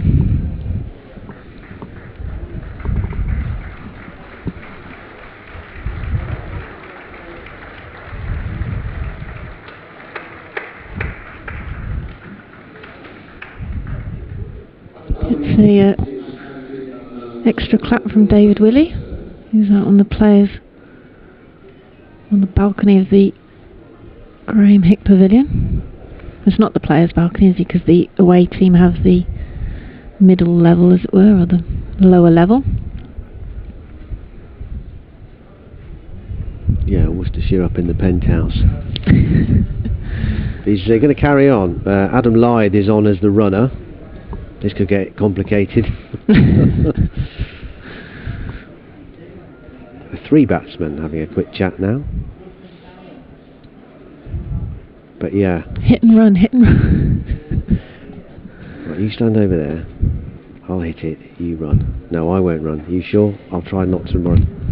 That must be that instinct though, isn't it? The way you still set off, and that's when you presumably could do more damage to a leg injury.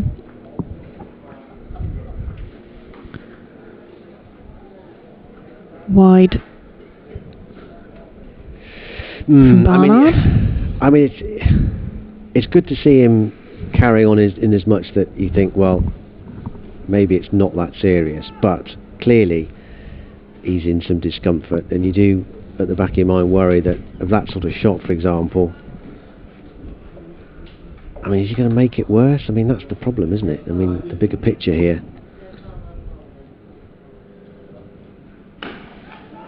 Maybe he's just going to go for broke though, isn't he? Maybe stand and deliver. He's got away with that one though. Ed Barnard did his best to try do his own dirty work there. He realised he was the most likely to catch that. D'Oliveira was far too deep. They both had a long way to travel, didn't they? And Barnard again, it's momentum taking you one way, and then you've got to turn around and hair back the other way. But I think the intention here is clear from Bairstow. He's just going to swing and see what happens, I think.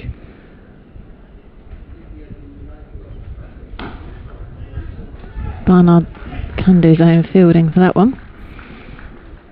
Well, we had the delay, didn't we, while Adam Live had to move into the right position again. Oh, it's a recipe for chaos, isn't it? Well, it always looks weird because you think, oh, they should be taking a run, Bairstow won't move, but Live will be running, and complicates it all. Hit hard by Johnny Bairstow and ends up with 4 for that as it goes straight through. Is it Pennington? Right on the edge of the circle. Got down but not well enough.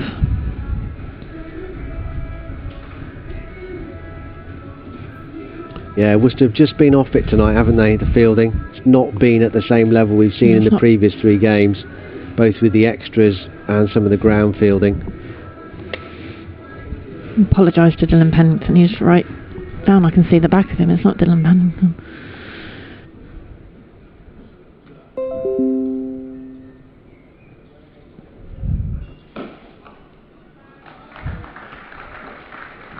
That's a comeback from Barnard.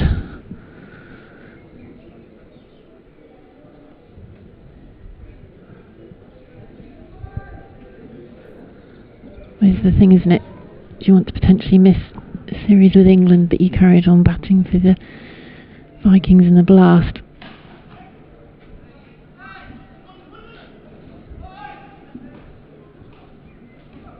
Cut away straight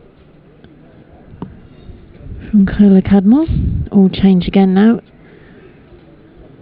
Bairstow hobbles back to the crease. Yeah, that right ankle is the issue, isn't it? I mean, he's really struggling, isn't he? I mean, it's going to affect everything. His stability, flexibility, how close he can get. He's just going to give it a swing. He's for the reverse. Misses out. End of the over. 12 gone. 108 for 2. It's the thing that even the amount of walking he's having to do now to move round and getting out of the way when you're not on strike, he just can't be doing it any good, can he? No, I wouldn't have thought it's a good idea. But there you go. 108 for 2. He's played brilliantly. It's such a shame for him that injury has ruined what's been a terrific knock. You can understand why he wants to stay out there.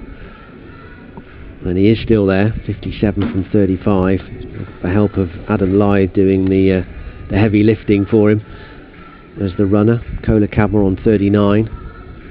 And you're going to see Dylan Pennington reintroduced. 2 overs, 1 for 10 so far. Is good looking figures.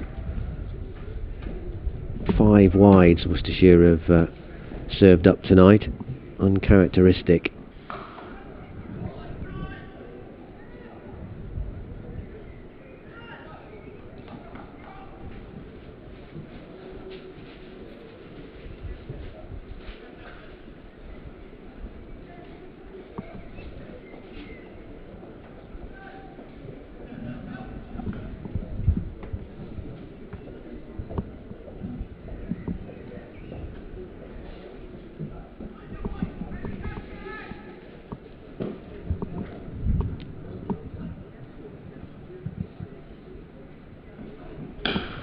Oh, it's huge again from Bairstow.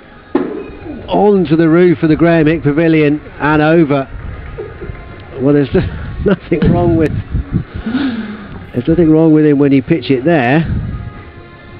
He can still get a swing in. Out the park from Bairstow. Tremendous stuff. A 4th 6 for him. He's now into the 60s, 63 off just 36 balls. Ed Barnard went to get the box of balls. It's one of those ones that sort of kicked off the front lip of the roof, and I'm not sure I had enough energy on it to get over the back and drop down into the car park. It might still be up there, I don't know. Brilliant hit though. 115 for 2. He goes again, and that's out the ground. I think that might be a new road. Oh, This is sensational stuff from Johnny Bairstow. What hitting! I didn't hear a bang, so I don't think it hit the roof above us. No, which makes me think it is on the road. I think that's out the ground. Someone's just got an awful shock driving along New Road. Well, if anyone's playing tennis in Cripplegate Park, can you throw it back, please? Yeah. A fantastic hit again. Wonderful stuff from Bairstow. Pennington's part of a 3-way chat here. The Brains Trust with him, Moeen Ali, the captain, and Ben Dorcius. Don't bowl there, I think, is the top line there. Successive maximums from Johnny Bairstow is up to 69 on one leg, pretty much. 121 for 2. Goes again. It's flat. It's just spilled by Ed Barnard, going for a Ross Whiteley. Couldn't hang on. It's a terrific effort again, though. It was almost one of the ones where do you stop a potential boundary, or can you dive for the catch? And well, it was you've got to go for it, haven't you? You've got to go for it, and especially with his pedigree of catching, shall we say, in recent last years. Yeah, I mean, he's going to be disappointed. It was a really tough effort. I mean, we've seen Ross Whiteley catch 2 of those already. Well, that was tough stuff. And a brilliant shot from Kola Cadmore this time. This is a destructive over for the Vikings. A tough one for Dylan Pennington. It's still not over either. I was thinking, watching the 18 coming off this over. The Vikings last night, how many balls do they bring to the match? Because they were flying out of Headingley, so I thought, well... Yeah, well, I hope they've got a full box. Yeah. They might need it if Bairstow's going to hang around for these next 7 and a bit overs.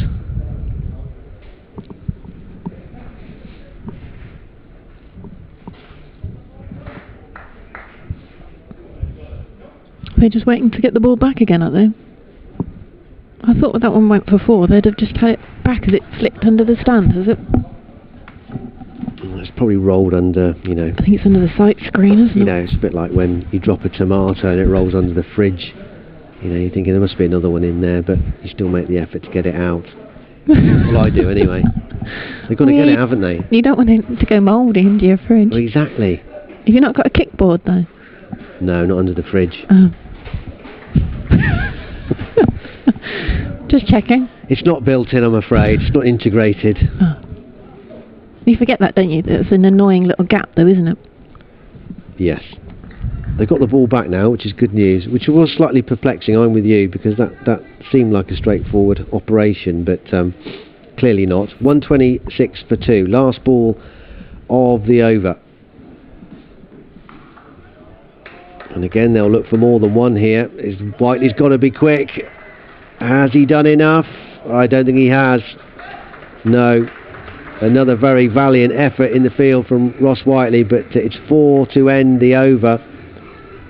22 off that over from Dylan Pennington. And Yorkshire are flying here. 130 for 2. 7 overs remaining. Exactly 10 runs and over so far. Bairstow 30 away from 100. 70 off 38. Kohler Cadmore 2 away from a half century. 48 from 30.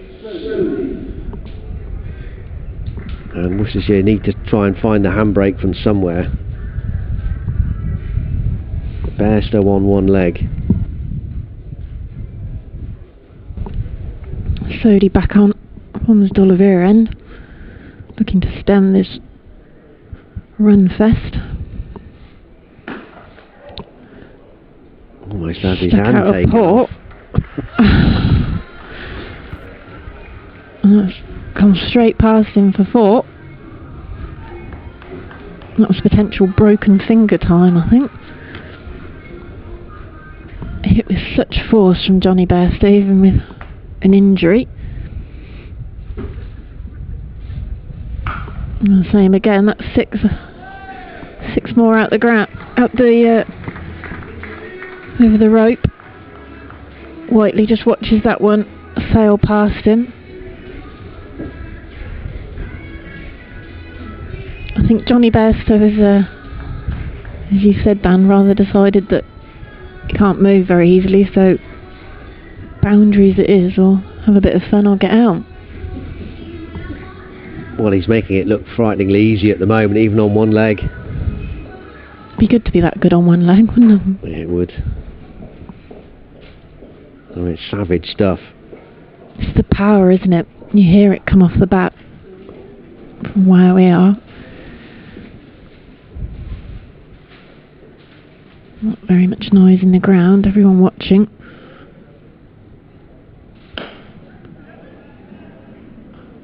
And he'll get 4 more. He just splits Whiteley and Vessels on that leg side boundary. Precision batting. Moves on to 84 from 41. Who does already have a T20 100 for Yorkshire against Durham in 2014. 102 not out. Been 6 T20 100s so far for Yorkshire. Well, another 6 to it into the stands.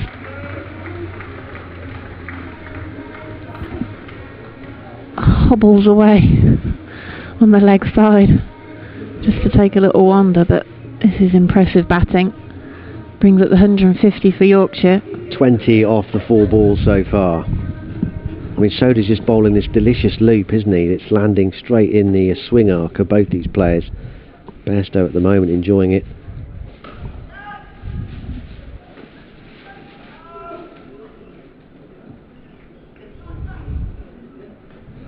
Adam Lythe and Tom Kohler Cadmore discussing the running there. It was crazy to think his average against the Rapids was only 16 from 6 matches prior to tonight. 49 was his previous best. And in 2 previous innings here, 1 and 1. Ripped it up tonight. Wasn't happy with those. Amazing stuff. 14 gone, 6 to go. 152 for 2. So another eventful over. Yeah, 22 coming off that Ish Sodhi over. Gone for 21 from the 2 previous overs he'd bowled.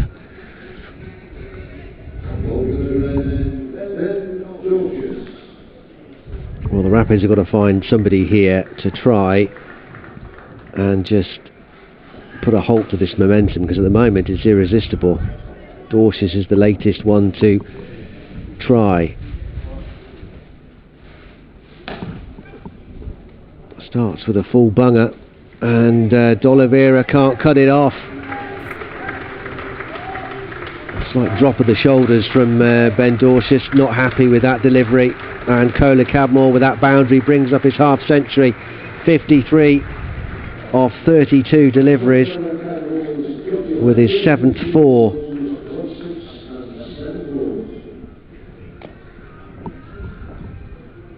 .146 these two have put on. Hasn't got all of that. Could be out. Is out. Ricky Vessels with the safe hands. And Tom Kola Cadmore is gone. The very next ball after bringing up his half century.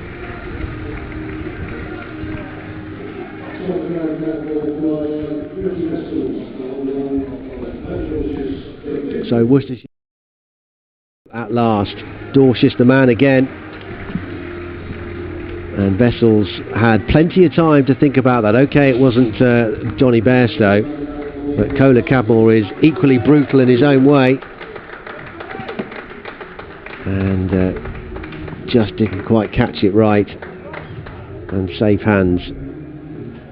Well, I was just thinking as well that with only the 2 wickets to have fallen and that great partnership, that they could still continue to tee off, couldn't they? Because you've got Harry Brook to come and David Willey as well, who's in form last night. Well, Willey smashed it around, didn't he, last night?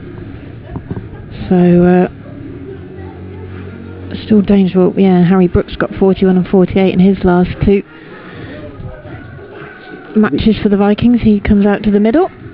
Also got to be careful, because I don't want to shout too loudly, because Vessels is almost within touching distance here. I was going to say. To put him off. That's a bit where you go, oh, Vessels is going to take the catch. Vessels won't drop this, will he? He won't drop this. 156 for 3. The Rapids have the wicket. It's gone to Dorsius.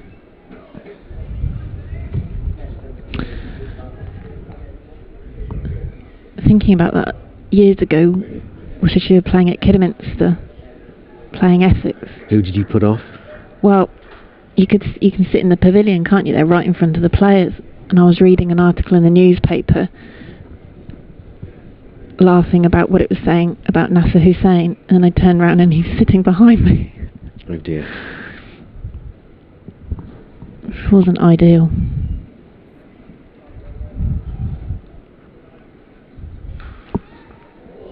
Just short. It's a fearsome cut from the new man, Harry Brook. One of those really horrible ones that bounce just in front of you. Charlie Morris it is at backward point. 161 for 3.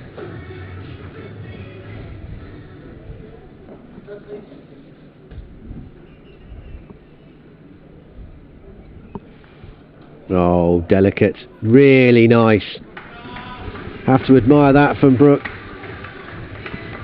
Just used the pace beautifully. And you can't set fields to that. That was a lovely stroke. Merest little push on the ball. And he's up to 8 off 2. He's gone 4-4. It's just 22, isn't he, Brook, as well? Well, he went bonkers last night, didn't he, against the Foxes. More runs here, but just a single out to Ed Barnard. Yeah, 48 not out off 16 balls last night. 42 of those coming in boundaries. And he's dealing in those almost exclusively before that last ball. There was one, I think he'd gone for the ramp shot or something, wasn't he? He didn't quite get hold of it, otherwise he would have had his 50. His half century would have been up. But what he did last night is what he's doing now in these early stages. He's maintaining that momentum, which can so obviously, so easily just leak away when you lose an established player like they have with Kola Cadmore. Yes, Bairstow is still there, but it's sort of a half-fit Johnny Bairstow. As good as he still is, 8 away from 100. 5 overs to go. Yorkshire looking at a target in excess of 200 here. What's the thing, that squeeze that Worcestershire liked to put on in those middle overs just hasn't been able to happen, has it, tonight, after the 2 early wickets? Barnard bowling now from the D'Oliveira end. His 3rd over tonight.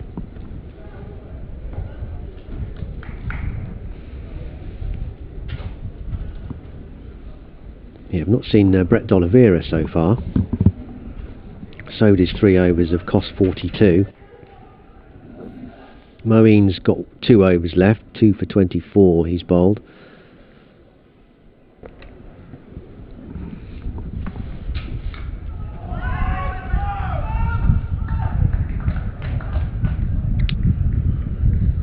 There's no getting away with that. Can't be too far from Edge of going that down one, onto his under edge. injured ankle there, bottom edge. That would really just cap his evening off, wouldn't it?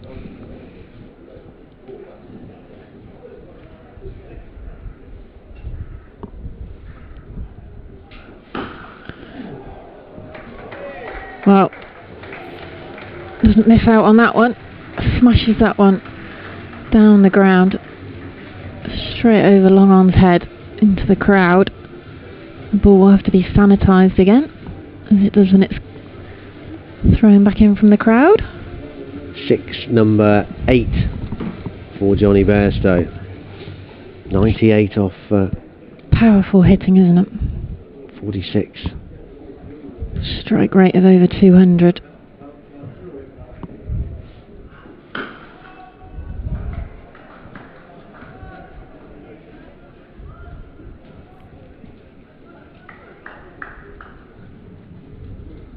One Time away. that one away. Moves on to 99 though. Not on strike now. Hobbles his way across to stand near the leg side square leg umpire.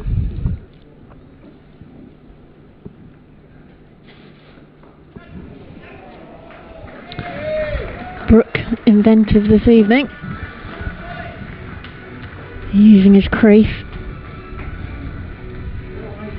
with a ramp scoop type shot. Yeah. Dorsch just watched it go past him. Nothing he could do about that one.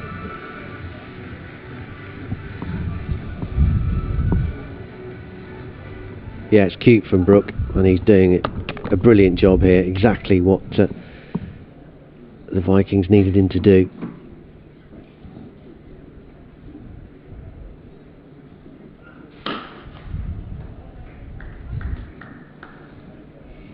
Hit powerfully down the ground.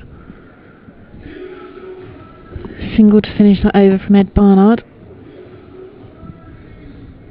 179 for 3. Run rate of over 11 now. 13 off that one from Ed Barnard. To be fair, everybody's taken a fair bit of tap this evening. The Worcestershire Rapids bowlers not going to have very pleasant economy figures this evening.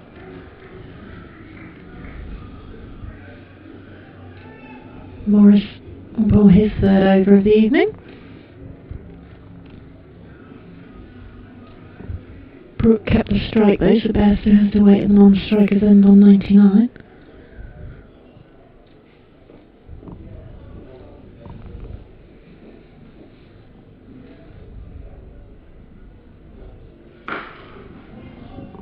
Should just be a single. Vessels is across quickly, as well as Brooke hit that.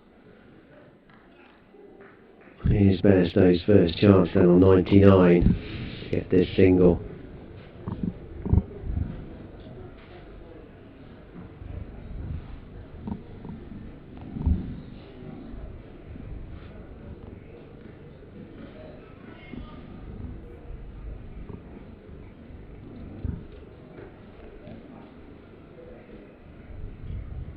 $180 for 3.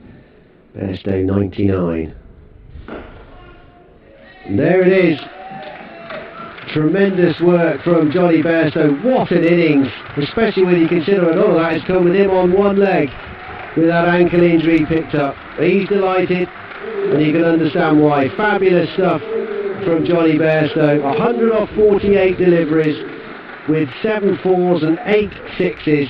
It's his second T20 100 for Yorkshire and the third of his T20 career, and what a brilliant innings it's been.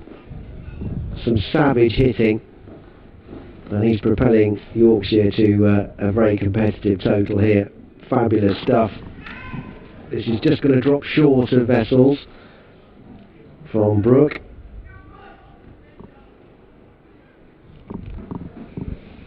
And nice to see the applause that he got from not quite all 4 corners of New Road for obvious reasons, but the crowd that are in tonight enjoying it. He did a good hand, didn't he? Yeah, and rightly so. It's been a fabulous effort. And that's gone out the ground too, full bunger. D'Oliveira's done his best to try and get interested, but it's gone out for another 6, and Bairstow is going towards... Was his highest T20 score 114, isn't it? Yeah. He's going towards that PB. Did quite a bit in the end, that 6 actually. Yeah, it didn't go as far. The boundary boards, it clattered into them just behind Brett D'Oliveira. There he goes again. He's not got all of this quite. He could be in trouble. Oh, he has. He's gone for 6. I thought it was just short. Vessels came across, just put in the dive, and it was only over the rope by a couple of inches maybe. It was touch and go, both about whether 6 and whether Ricky Vessels might get round to take a spectacular catch. But 6 it is.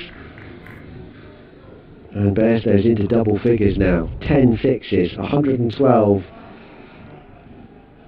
of 50 deliveries. He goes again. This should be caught, and it is. Ricky Vessels has ended a quite breathtaking 100 from Johnny Bairstow. 112, and he will rightly get a standing ovation from all the members inside New Road tonight. A real pleasure to witness that innings from Johnny Bairstow, and from an England point of view, let's certainly hope that that ankle injury is not too bad. Yeah. Wonderful stuff. 194 for 4. Bairstow gone for 112. Good work from Ricky Vessels, because that was a tough catch. It was dipping on him and dying, and low to his right he hung on just above the turf. So good cricket from the Rapids in the end, but what a knock from Bairstow. Fantastic knock.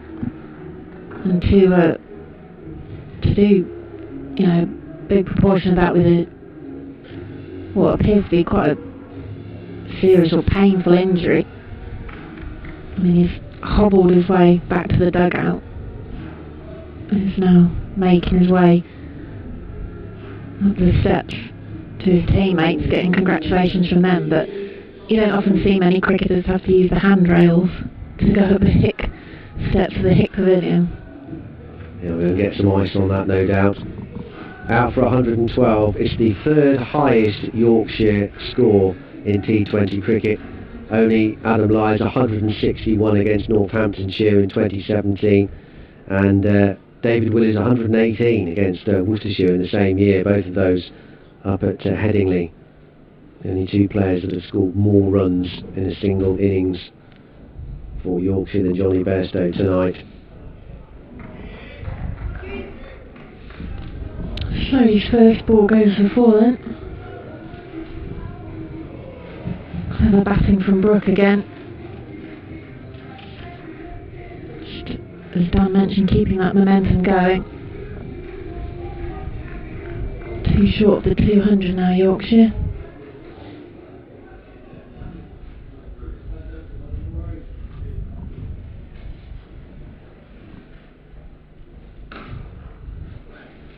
Well, if they carry on this way, they're going to get something close to what they got last night. 240 for 4 last night. We've still got wickets in hand as well. You've got Will Frame's come in, but you've still got David Willey to come as well.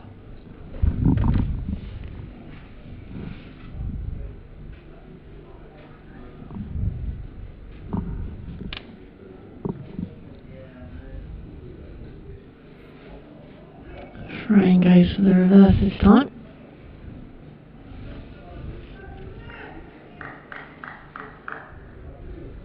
No joy. Sodhi into his final over.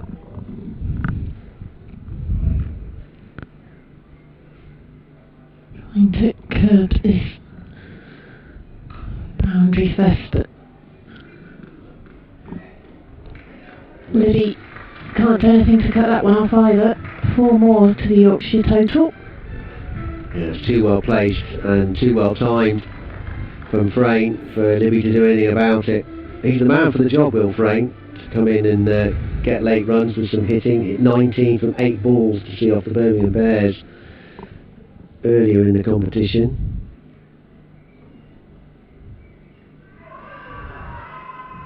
Well, Cox is asking a question. I think fairly convinced. I know you always will try that one. He's quite lonely in his appeal though, Ben Cox, umpire. Oh, the only other person with a decent look would have been Charlie Morris at point. A slightly backward point though. Might not get the best angle.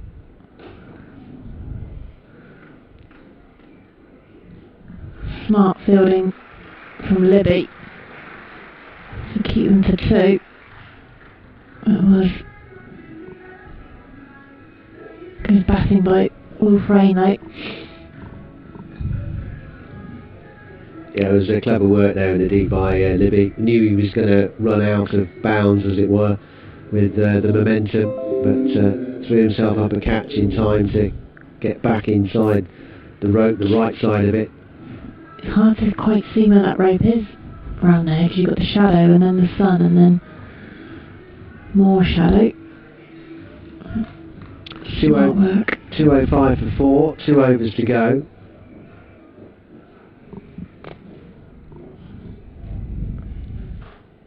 Dorsh's 2 for 27. A nice try from Brook. He's eyeing up that spot behind Ben Cox, where he knows just enough elevation to get over the wicketkeeper, and it's away for 4.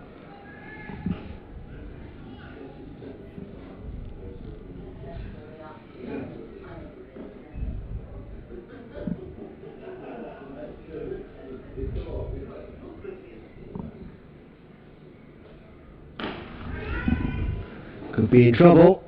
Is in trouble. He's out. Safe hands again from Ricky Vessels, his second catch of the evening. And Harry Brook has gone for 22. And the Rapids check the Vikings' momentum again. 205 for 5. It's a for Ben Dorsh's. And Ricky Vessel's seen a number of balls fly over his head, and to his left for 6, and to his right for 4. But he's also seen a couple hit straight to him, which he has been very reliable underneath, especially the one to get rid of Bairstow.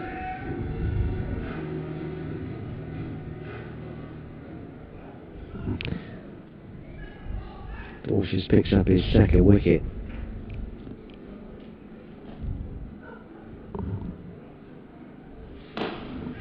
Could be in point again here, Ricky Vessels, and he's taken it again. 2 in 2. He is on fire. Meet the new Ross Whiteley. He may have done himself a bit of a mischief with that one, with that right hand. But he has caught well tonight. A third catch from Ricky Vessels. They're all really, well, those two, they've all been very much dipping on him, haven't they? But that one really was falling away from him. Is that blood on his... Or is that the tip of his finger gone, in terms of... It looks like it's at a funny angle. I was going to say, but That doesn't look right, Ricky. No. Might want to get that looked at. I'd often get that seen to, mate, if I were you. I don't think he's got red tape wrapped around his He hasn't. the fourth finger of his right arm. He's got to get that seen to. Don't hit it to me again, he's saying. 205 for 6. Here's Dorsius again. Scooped into the leg side. Enough to come back for 2. Motoring, but safe enough. Hopefully it's a bit more superficial or something. Maybe it's just a cut rather than just grazed it along the grass or something. That looked like it was an unnatural angle. It wasn't quite as straight as the others, was it? No. 2 balls to go. David Willey is the new man, incidentally. Again, they'll try and push for 2 here. They're going for it. D'Oliveira. Oh, I think he was in trouble if it hit. I think from the look on Brett Oliveira's face and the way he just realigned his hat in frustration, you might be right. Well, we're not at the best angle here because we're not square, but yeah, he looked like he was struggling there.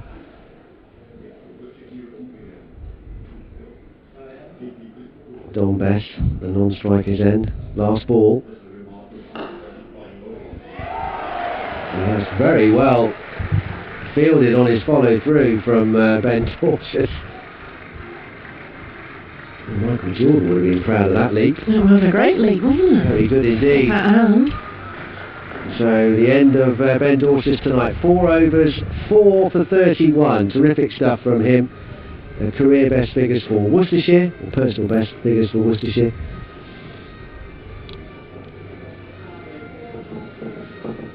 Terrific stuff. Helped, of course, by excellent catching from Ricky Vessels.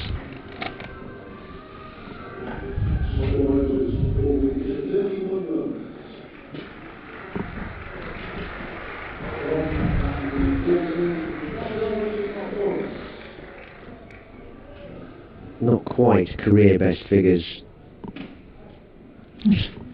4 for not many at all, isn't it? 4 for 13, is it? Yes, 4 for 13. That's good off the top of my head, isn't it? Very good. Best figures for Worcestershire. He's getting better and better. Ben Dorsius. Sodi's 4 overs out for 53. No wickets for him this evening.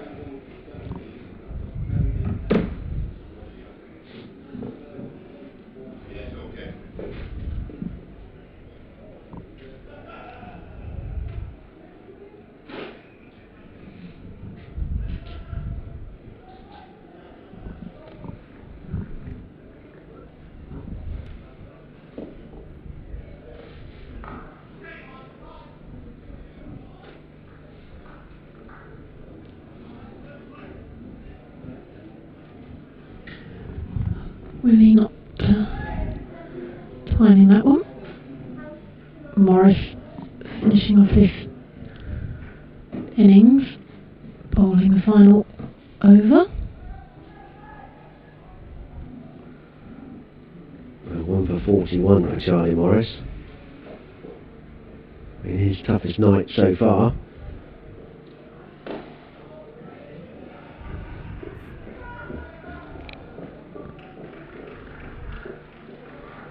Beth's trying to get as much of that as he can, but not really time it.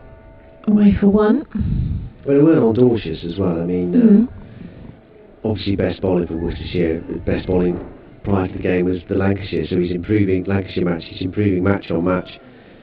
And his last 4 overs at the death in the previous 2 matches.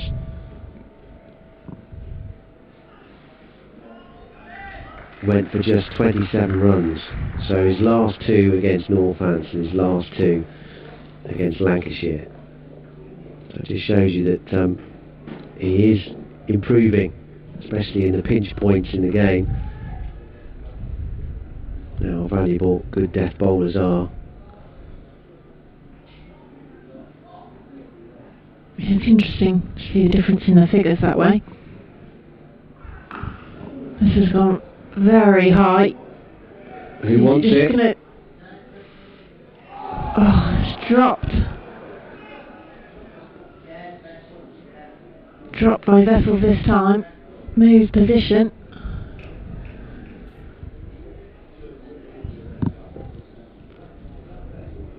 Well, that was really...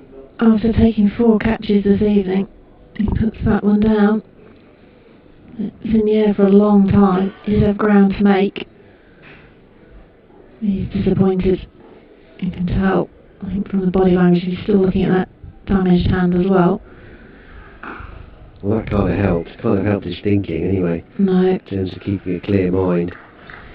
Fields fairly smartly this time, but they do come back for a second to complete the innings. He's still holding that hand very delicately as he runs off. Needing to open up the innings. 216 for 6. Yorkshire Vikings finish on.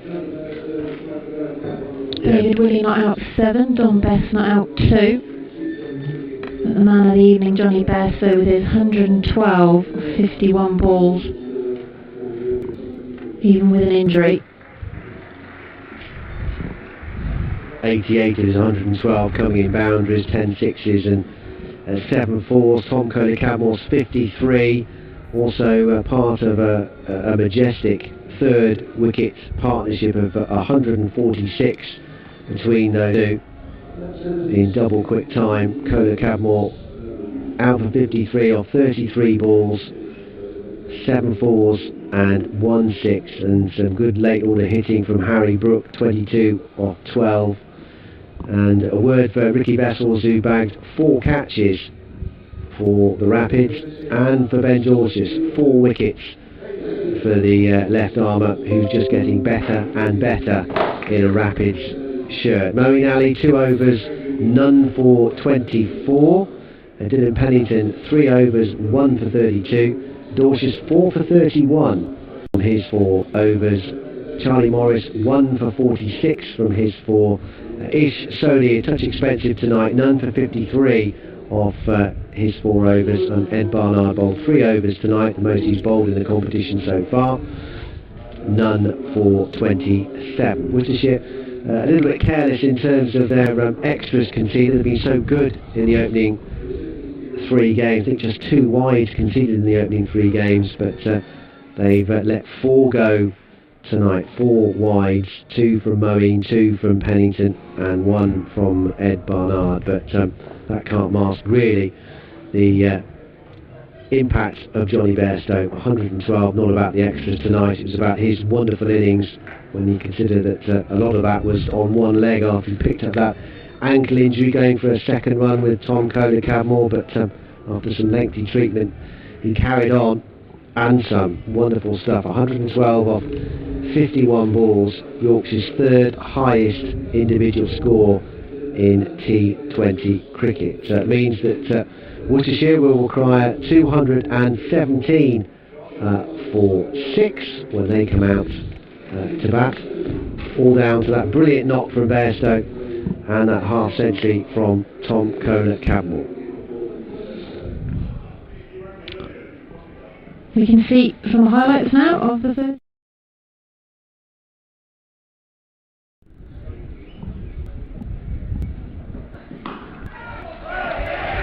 Well held, well held.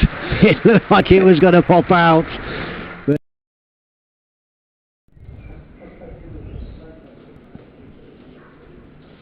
and cleans him up. Leg stump out the ground.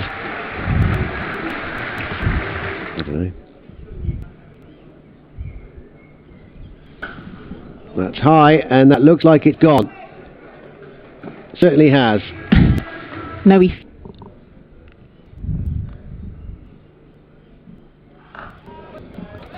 That one's away for 6, so Kohler-Cadmore does get hold of it this time. Morris then. Oh, that's beautifully timed and placed by Bairstow. And it's it's huge again from Bairstow. Onto the roof of the Graham Pavilion and over. 115 for 2. He goes again, and that's out the ground. I think that might be a new road. Well, I didn't miss Stephen with an injury. And same again, that's six more out the ground. Up the 1-2 try. Starts with a full bunger, and D'Oliveira can't cut it off. 146 these two have put on. Hasn't got all of that. Could be out. It's out. Ricky Vessels.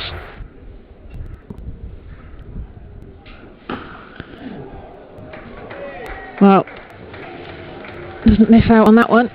Smashes that one. 80 for 3. Bairstow 99. There it is. Tremendous work from Johnny Bairstow. What an innings, especially with the effort. And that's gone out the ground too. Full bunger. D'Oliveira has done his best to try and get interested, but here's at D'Oliveira. There he goes again. He's not got all of this quite. He could be in trouble. Oh, he has. He's gone for 6. I thought it was just short. Of 50 deliveries. He goes again. This should be caught, and it is. Ricky Vessels has ended a quite breathtaking 100.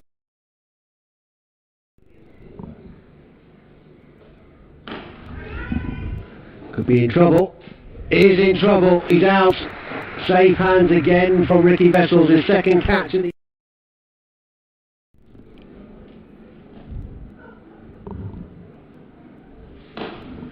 Could be in point again here, Ricky Vessels. And he's taken it again. 2 in 2. He is on fire. Meet the new Ross Whiteley.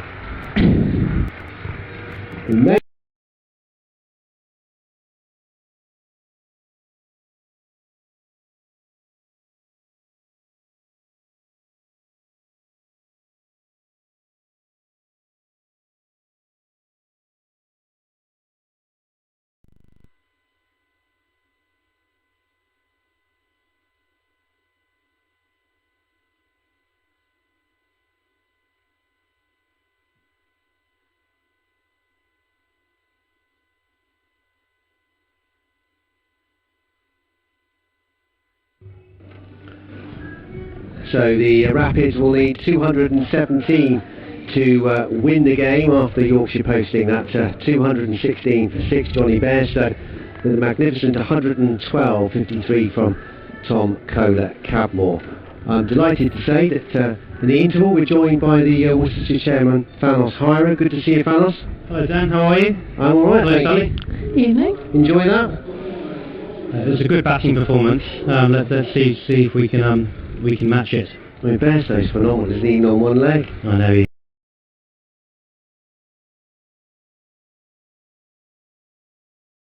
Big as well, I think. This is going to be difficult for Glamorgan, I think.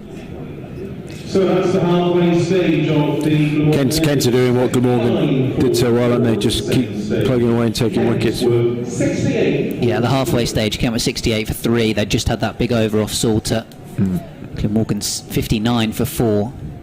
But my point earlier that if you whatever you need off the final over, even if it's a required rate, which is currently 8.5, if you need 8 or 9 off the final over, field set back, depending on who you got the crease, you probably back yourself to get it. Yeah, wickets are going to come into it now as well, aren't they, with 4 down already, as Glamorgan seek to put some sort of partnership together, as Ahmed Bolster Cook, who slices that one over backward point, will get a couple of runs. It'll just be picked up inside the backward point boundary, and they do come back for 2, 61 for 4. One point though is that Glamorgan now do have 2 pretty fast runners at the wicket, though Cook is same age as Ingram. I think he's a little speedier between the stumps as he drives it up to long off for a single. Carlson played well the other night against Surrey as well, didn't he? Looked in fine for. Bit of a cameo, 23 off 13. So on strike for the first time, Kieran Carlson, as he takes guard off umpire Ramage. 62 for 4 Glamorgan in the 11th, chasing 145 to win, but with both their overseas back in the dugout. Labuschagne for 22. Ingram for 17. Both caught and bowled Milnes. As that's driven, and they'll go through for a single as there's a diving stop in the covers, but not cleanly enough to prevent Carlson from calling his skipper through. 63 for 4. Seems to like scoring runs against Surrey, Carlson. I feel like I remember him getting some runs against them at the Oval a couple of years ago in a game I went to. There's forward push by Cook, straight to cover, no run. He's had a really good season in the championship, isn't he, Kieran Carlson?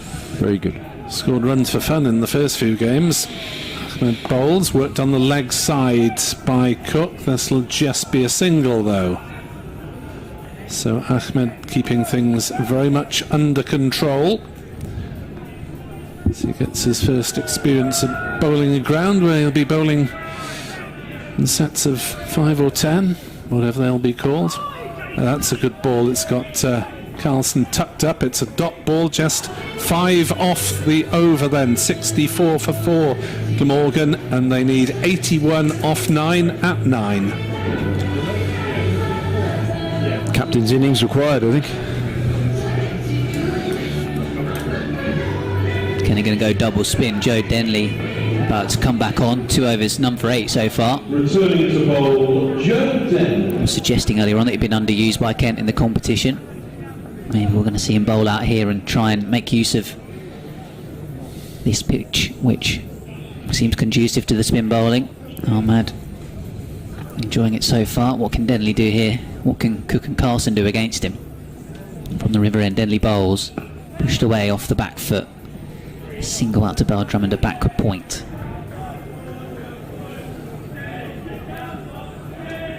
Carlson 1, Cook 13. Kieran Carlson taking guard. Ready to face Denley, who bowls. Edges gone, caught behind. Finger goes up, Carlson on his way, trying to chase one from Joe Denley. If Marnus Labuschagne is a golden arm, so is Joe Denley. He seems to get key wickets for Kent. Coming on bowling his leg spin at periods of the game, and he's done it again. Caught behind by Billings. Carlson goes. Glamorgan in a sticky situation, 65 for 5. Yeah, difficult for me to see exactly what happened there because the keeper was in the way. I mean, it looked like a length ball from Denley. I can't tell whether it turned or not, whether it was inside or outside edge, to be honest. Might have been inside edge, I think. I mean, that was my initial instinct, that it might have been an inside edge, but I'm at the back of the box and can't see because of the wicketkeeper. Looked like there was a bit of width there, so it was legitimate for him to try and play the played show. outside it, or I'm not sure. So I'm sorry, I can't enlighten you too much. Oh well, Dan Douthwaite will not die wondering, as they say. He's in at number 7. Salter, Wheel, Sisodia and Smith to come. Crowd enjoying themselves, certain members at least. As Denley prepares to bowl to Douthwaite then. Kent managing to get 144 on the board. Looks a long way off at the moment, that, for Glamorgan, I'm afraid. Douthwaite ready then, Joe Denley, and he comes and bowls. Driven straight back to him, dot ball. 1 for 9 so far, Denley, from 2.5 overs. Sun just dipping away behind some cloud. Gull flying past our commentary position. Douthwaite going into the offside, straight to the diving fielder of Fred Clarkson at short cover. So we get a couple of dot balls. Start with Douthwaite now. Drive straight back to Denley again. Another dot ball. Pressure building and Denley keeping it very tight. Excellent over this from Kent's perspective. Well, Drummond is just going to switch to move out towards backward of point. Douthwaite tapping his bat. Flicks his way into square leg and will settle for 1. So just 2 runs coming off the over from Joe Denley. A wicket of Kieran Carlson. His figures 3 overs, 1 for 10. Glamorgan 66 for 5 after 12. I think Douthwaite's got to back himself a bit here. He's not the type of player who's just going to knock it around. He's a very, very good striker of the ball, and I think he needs to back himself to do that here, because a few overs of that could sort of turn the game back round towards Glamorgan's favour. I mean, they're struggling at the moment, Glamorgan. So I think, you know, I think Douthwaite's got to take the ball by the horns and go for a little bit. Well, he's got his captain at the other end to give him advice or orders or suggestions. 79 needed off 8 now for Glamorgan as Douthwaite pushes forward to Ahmed and plays the ball back to the bowler. It's not the biggest of boundaries on the grandstand side, away to our right, even if it might be hitting against the spin, as Douthwaite drives straight to cover and he's gone. Well, a rather indeterminate poke from Douthwaite there, who didn't really open his shoulders enough and didn't maybe quite get to the pitch of it. That's what I was trying to say. I think I could almost see that happening. He's just not that type of player with the ball turning a little bit and sticking in the pitch. I just felt if he tried to push it around, then that sort of tame dismissal might happen. I think he should have chosen an area where he was going to go and maybe look to take one of the spinners down. But yeah, this is unravelling a bit for Glamorgan. Wheel is in at 8 then, ahead of Salter and Smith. Something of a toss-up in which order those would come, I guess. And well, they haven't got any runs so far this season, Salter and Smith. Wheel's only got 3, but you don't expect, and they've only batted once. Glamorgan with a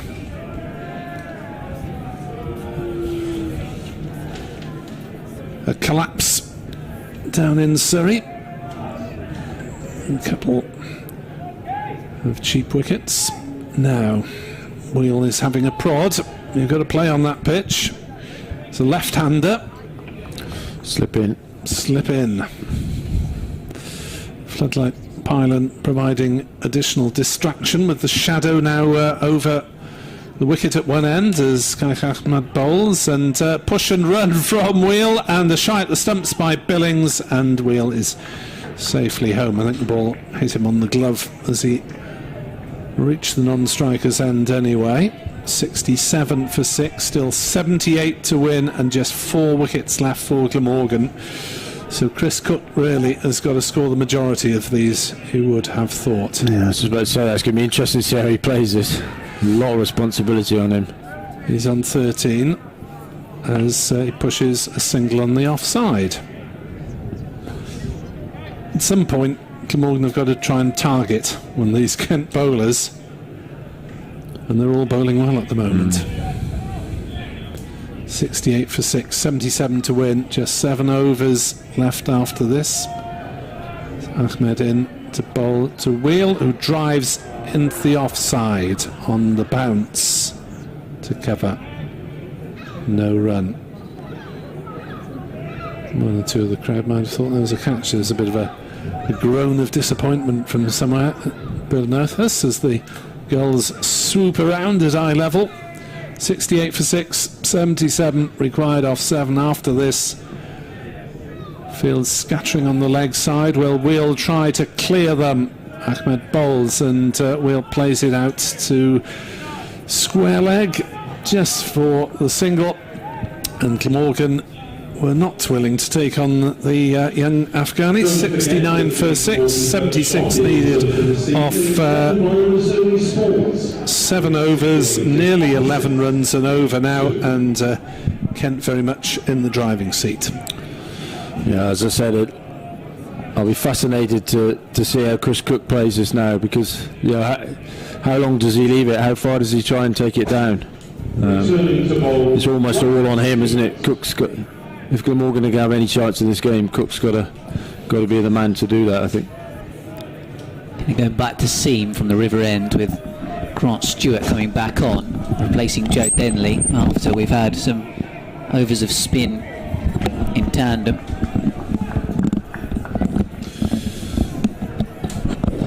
Just trying to restore some visuals in the corner of our box.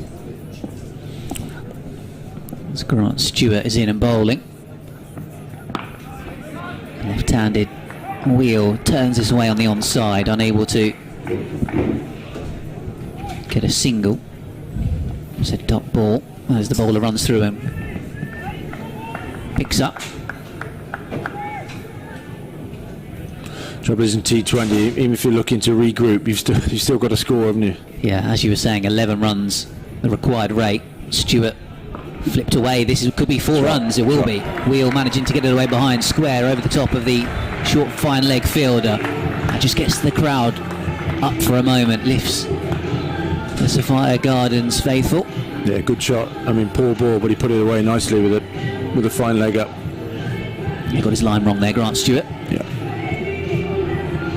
73 then for 6 here on BBC Radio Wales, BBC Radio Kent DAB.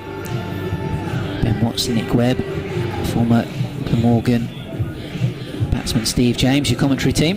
They're going to take a look at the ball, or is this just the regular sanitising of it when a spectator has touched it, perhaps?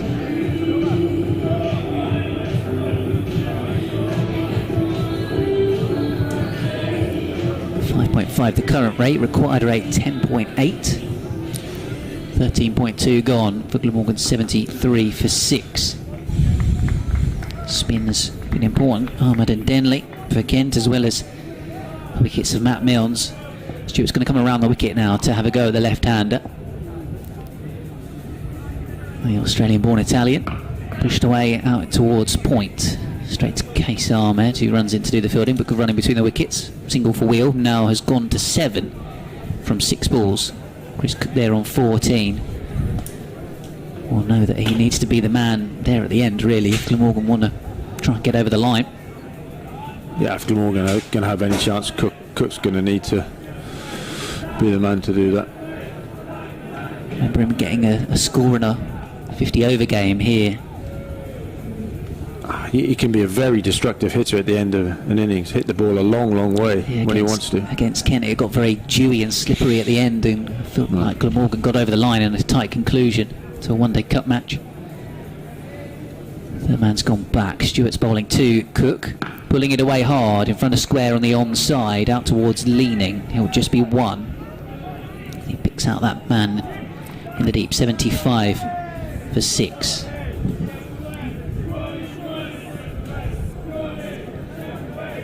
Bit more of Crawley. Crawley gives us a wave from the grandstand viewers.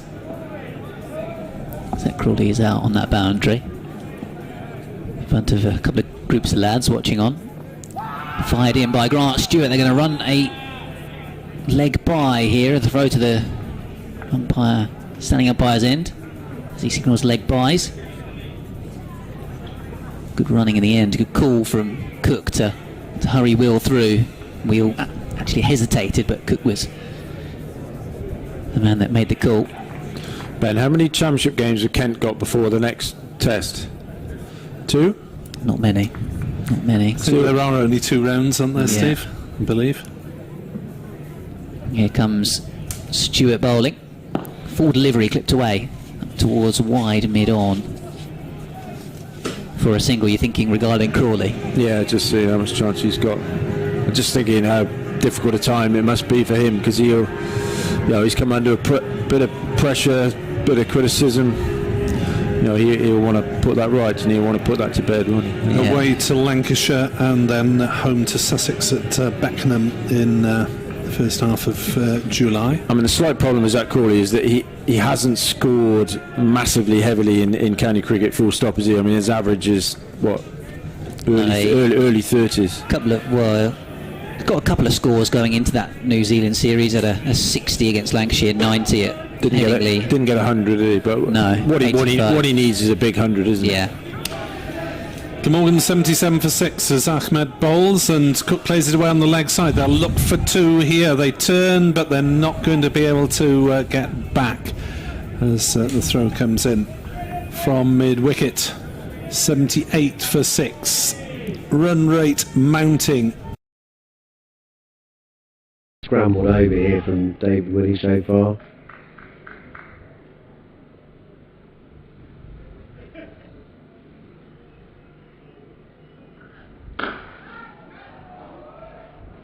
Oh, good fielding there. Into the circle. Stopping what could have been a boundary. I think actually that game you mentioned in 2019 at Headingley when Vessels had that knock was also an evening where David Willey, what can only probably be described as threw his toys out the pram a little bit. His evening didn't go his way. Vessels trying to punish that one on the leg side again. Remember he got quite stroppy, didn't he? Willie, that evening. It's all coming back to me now as well. I do believe you made me chase Ricky Vessels through the car park for an interview. I don't think I made you. I think you did say quick run, he's about to leave. But you could have said no. Yeah. It's always good to get the player reactions there after the matches, I think. Hear from them. Well, it was a brilliant knock as well from Vessels when he won the game. Yeah. A game that probably people wouldn't have expected the Rapids to win at that point. Again, a fine season in 2018-2019. See if Vessels can do it again here against Yorkshire.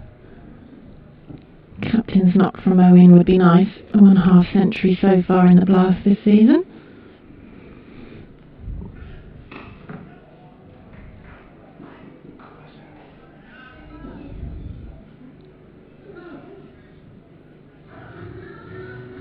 David Willey's second over does come to an end. 29 now for one. The Rapids. 13 from that over from David Willey. Free hit not helping that count. Fisher is returning.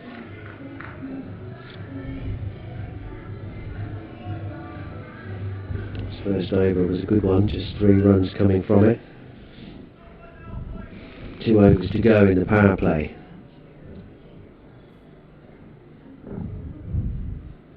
$29 for 1. This is top edge, but I think he might just be safe. No, it's dropped in. He is safe in the end. Slight hesitation from the field. He looked like he'd got there quite comfortably, and then there was a pause.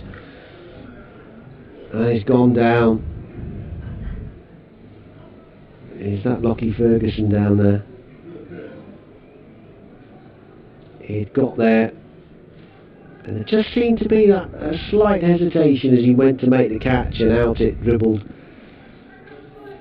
And Vessels gets a life on 9.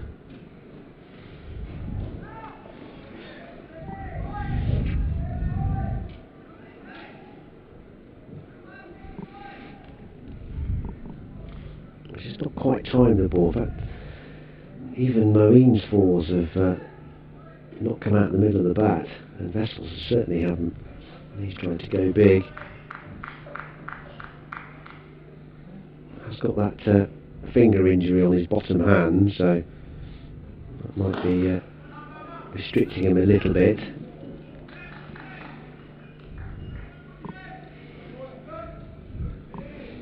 Put a plaster on it. Get back out there. Get back out. You look like Mr. Bump then.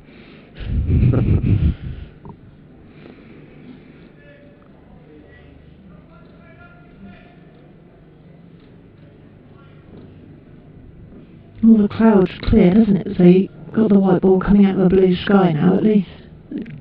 Quite cloudy at the start, wasn't it? Yeah, it's the best part of the day so far, the evening certainly since the game started.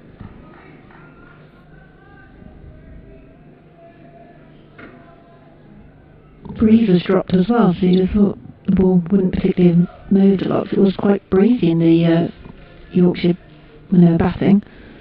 The Worcestershire fielders. It's eased down as well.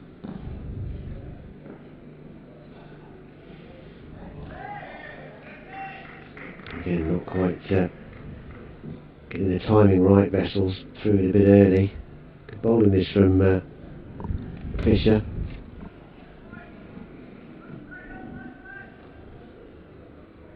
2 for 45. Last game.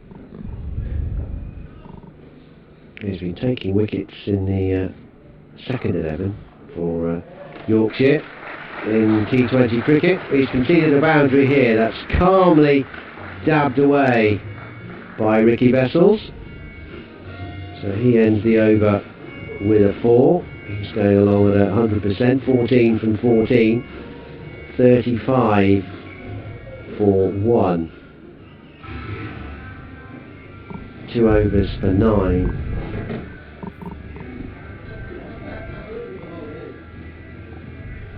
For Fisher. So 1 over of the power play remaining. Lockie Ferguson, he dropped that catch in the last over, is coming in. Moeen Ali's changed his bat as well. About 5 bats or so came out.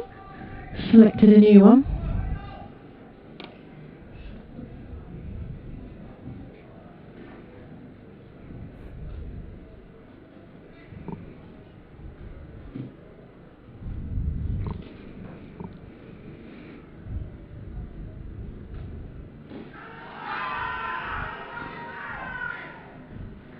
Full Yorker ball on the toes of Moeen. Fairly strong appeal from Ferguson and a couple of his teammates, but well, it didn't sound edgy, did it? No, it sounded very shoey. Paddy shoey.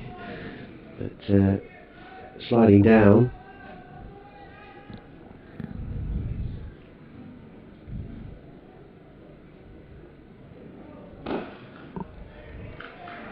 And again, from Ferguson, Moeen can't do much with that one.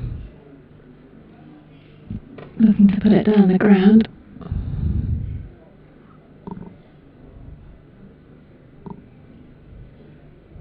Yeah, when he gets it in there, fires it full and fast. It's so hard to get away.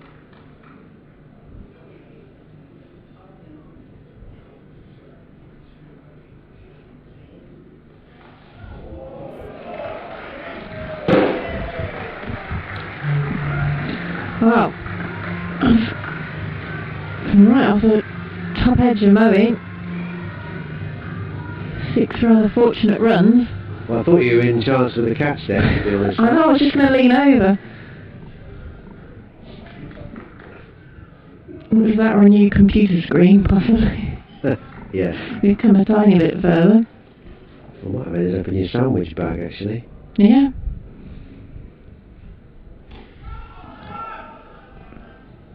Lucky again from Moeen.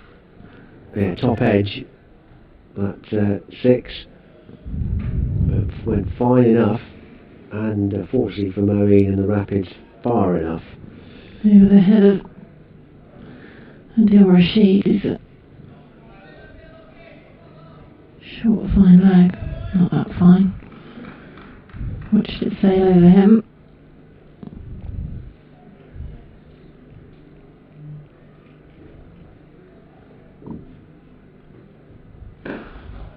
This one, a beautiful shot by Moeen.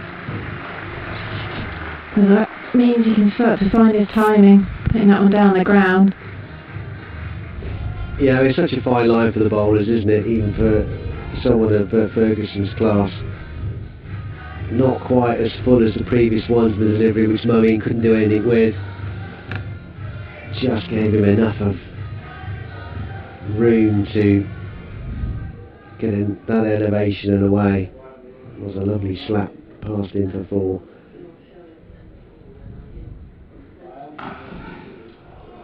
The stop dropped again. Well. Another life for the Worcestershire Rapids. Well, the Vikings are not helping themselves here. Adam Live, I think, dropping that one. That was a bad drop. Again, he just thought he had it a couple of times this evening. Ball's bobbling out. End of the power play. 45 for 1. The Rapids. A second best power play. in terms of runs, losing just the 1 wicket. So Moeen dropped on 25, Vessels dropped on 9.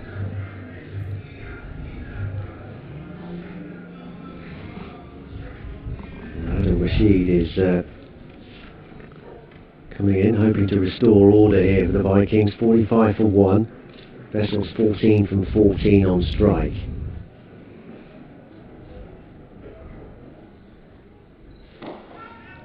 It's nicely lofted. Safe shot, he's got it comfortably over the inner ring.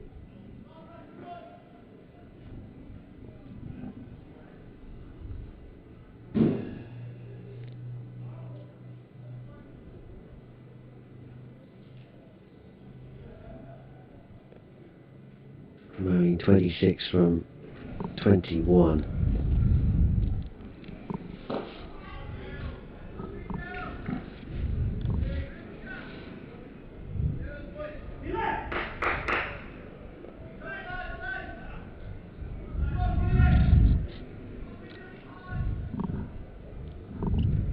Required rate is now touching 12.5 runs and over. But might be good enough for 4, it is. Good timing and good placement from Ricky Vessels. Don Bess can't get across in time.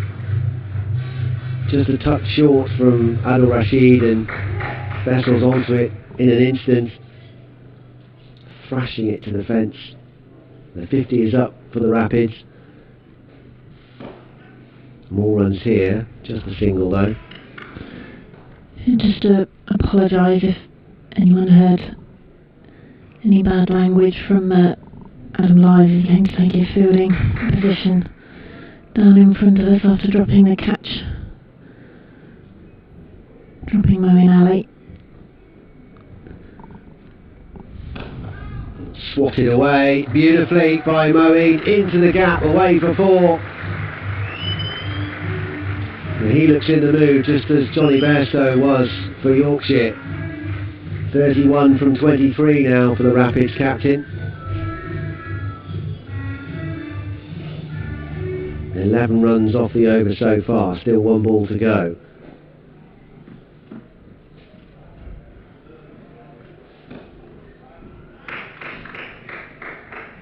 Nice reply from Adil Rashid. These two great mates, of course. Adil Rashid and Moeen Ali. 56 for 1. Moeen 31 from 24, Vessels 20 from 17. 217 is the target.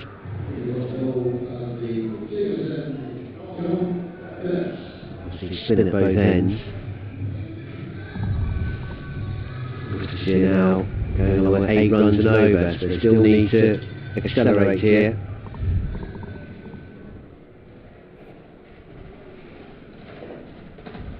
They've got the 2 best men in to try and do that.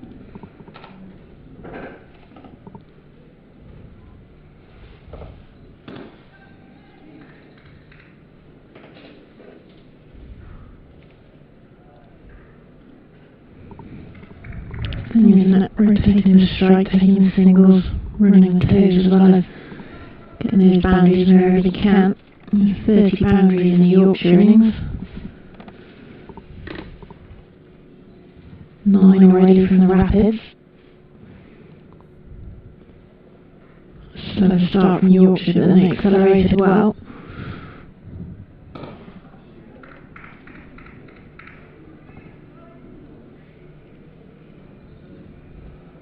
Singles to start this first over from Don Bess.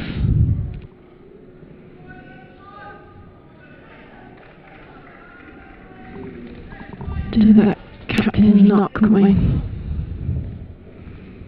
Half century for Moeen. Northants.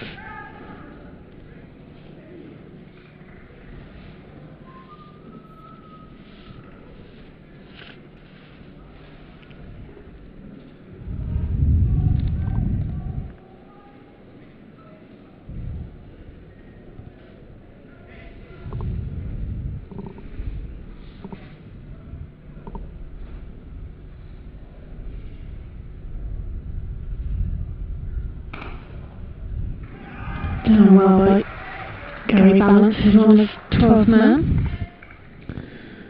Places Johnny Bairstow, who injured what we think looked like possible ankle or certainly lower leg, wasn't it? It got strapped up. Yeah, his right ankle was the problem. Kept on batting when they run up. Moeen down the ground and falls just short, luckily for Moeen. Well, Moeen had given that up, I think. I think he thought that was out. I was going to carry because they didn't set off straight away, did they? Hard to tell from here just how short that was. The fielder down there. Long off.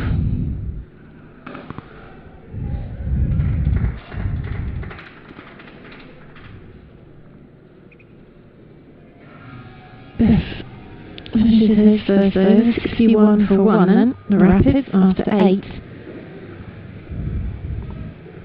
5 coming from it, so tidy over from Don Beth. 60 this partnership is now worth between these two. Yorkshire's total bills around the fulcrum of the 146 between Cole Cabell and Johnny Bairstow. 156 more runs needed, 13 and over the required rate now. It's placed well by Vessels. Won't get a boundary, but just a run in fact. Best round to complete the work, get rid of it quickly.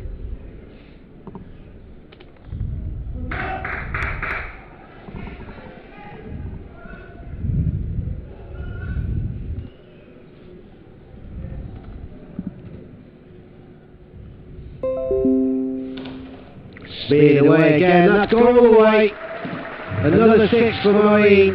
He goes up to 39 from 28 deliveries. With another effortless swing of the bat out towards mid-wicket.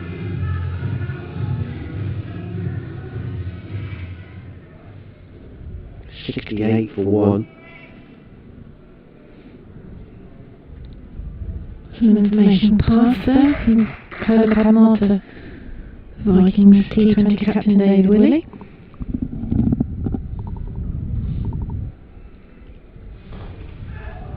Should be out here, this time he is. Lockie Ferguson has dropped one, but that was much easier tariff. And he makes no mistake, the New Zealander, and Moeen has got to go. Huge breakthrough for the Vikings. Worcestershire captain has gone for 39. The next delivery after hitting a 6. 68 for 2, so the partnership were 67. Ross Whiteley is the new man, and he has some spectacular history with Yorkshire. One of those 6 sixes back in 2017 at Headingley. Innings of 65 off 26 balls. 8 sixes and 2 fours. 6 of those in a row off poor old Carl Carver. Could do that again this evening.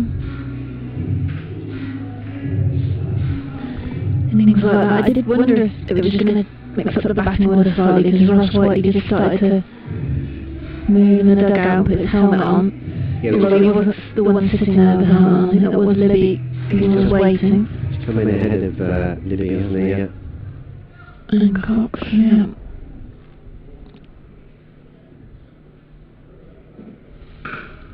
And you can understand the thinking. It's powerfully punched away. Oh, terrific work from Bess. Done really well. Knew exactly where the rope was and sorted out his arms and his feet. And in exactly the right order. And that's very good work. 70 for 2. And again, Vikings backing up the bowlers in the field here.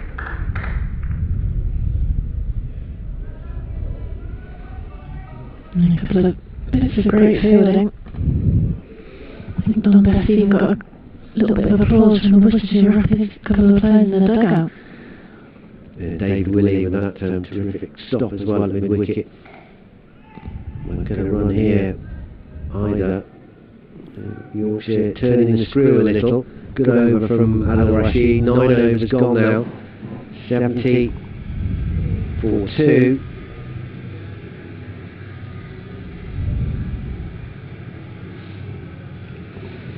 Crucially the big wicket as well of Moeen Ali. So the pressure is on all the Rapids batsmen coming in. They have to keep the momentum going. Haven't quite got to double their current scoring rate, but not far off it. Going just over 7.5. They need nearly 13.5.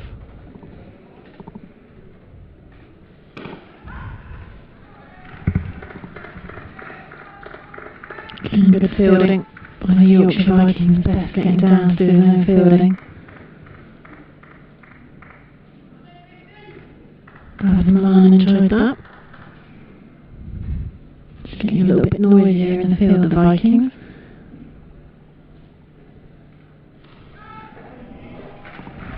Cleverly picked out to get the boundary from Ricky Vessels. Yeah, lovely from Vessels. I didn't try and hit it too hard. They switch hit. Immaculately timed. Picked the spot perfectly. It was clever batting.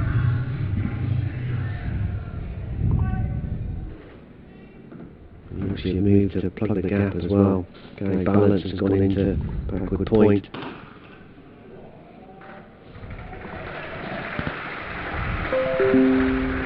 Vessels picking the space beautifully again, really opening up the field, even with the moving of the fielders around, knows exactly where the space is.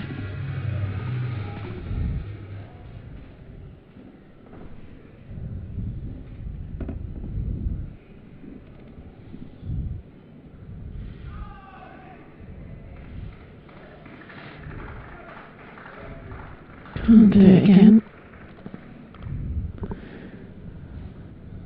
Leg bite. Approaching the halfway mark, 79 for 2. Another 138 to win needed. Rapids are going to continue their unbeaten run in the competition so far. 2 wins from 3. An amazing tie to start the competition. Somewhat rescuing the game.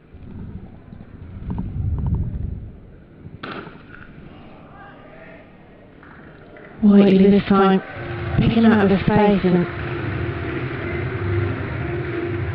just making it teasingly close to the Yorkshire fielder.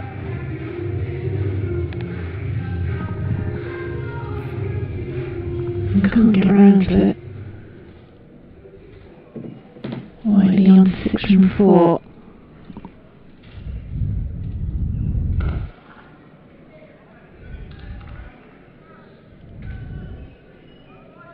Dot ball to finish Bessers over at halfway stage, 83 for 2. Yorkshire by comparison with 90 for 2. It's not far off. Not far off, just with 7 runs different. Both 2 wickets down. Factor in the Bairstow acceleration, 134 needed for victory. Rashid to continue. There's quite a factor to factor in as well, isn't it? There's a lot of factoring into that factor. 1 for 20 so far from his 2 overs. Oh, it's a top edge. I think this could be curtains for Ricky Vessels. It is. Kohler Cadmore doing the work with the gauntlets, and Vessels trudges off with a rueful inspection of the toe of his bat, and he's gone for 32, and another crucial breakthrough for the Vikings, and Worcestershire's momentum is starting to bleed away here a little. 83 for 3. Halfway through the innings. Ben Cox is the new man, so they just keep coming for Worcestershire in terms of the batsmen who can, in theory, still pull this off. But it's tough. It's tough to start your innings and you have to smack it straight away. They're going to need over 13.5 runs and over. Rate has dropped to just a nudge over 8. So work to do. That's now resting on these two and those to come. There's an appeal from Glamorgan, but that sounded like a rather large inside edge on that from White. Indeed, there's no tapping of the knee from the umpire.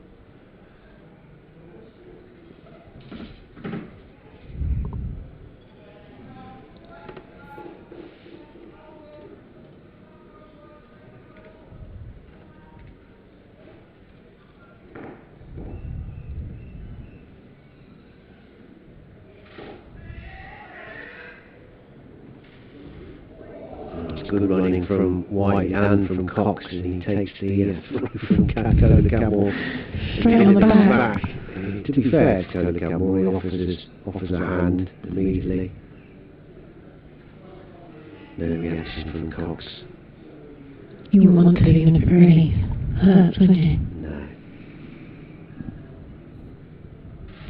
Slightly quicker, and beautifully picked up. Lovely batting from Ross Whiteley. Quicker ball from Adil Rashid, but didn't quite work out for him. The man was up on the edge of the circle, but fine leg. And Whiteley whipped it round the fence. 89 for 3. 2 balls to go. Whiteley into double figures, 11 from 7. This is nicely placed as well. Won't go for 4. Bess is there, but they will come back for a couple.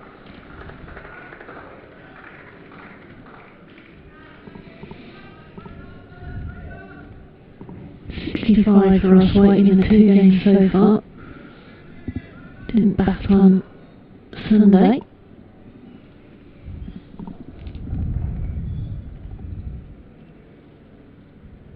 More air from Rashid, nicely bowled. Perfectly timed by Whiteley, again was aiming up a big blow on that leg side. Ends with a single. 11 overs gone, 9 to go. 92 for 3. Still 125 runs adrift here, the Rapids. Run rate required is now very nearly 14. Current run rate under 8.5.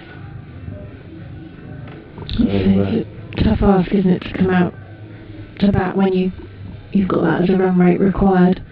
Scoreboard pressure, it's kind of the hardest pressure there is. It does funny things to you, even when it doesn't look that bad on paper in terms of the situation. Well, if you're going to do that... Well, it's just muscled away, isn't it, really? I mean, he's got the power, Whiteley, obviously. Not a brilliant delivery, I have to say, from Don Bess. But, smashed. 20 off 10, Whiteley.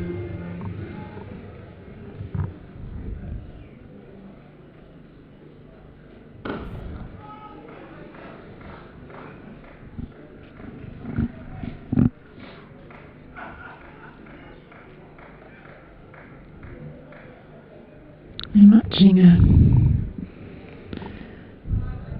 power of some of the Johnny Bairstow shots.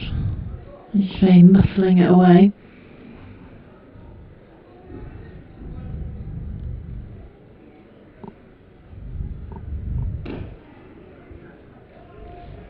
for 2, weren't they, here? And they'll get them. That's good work.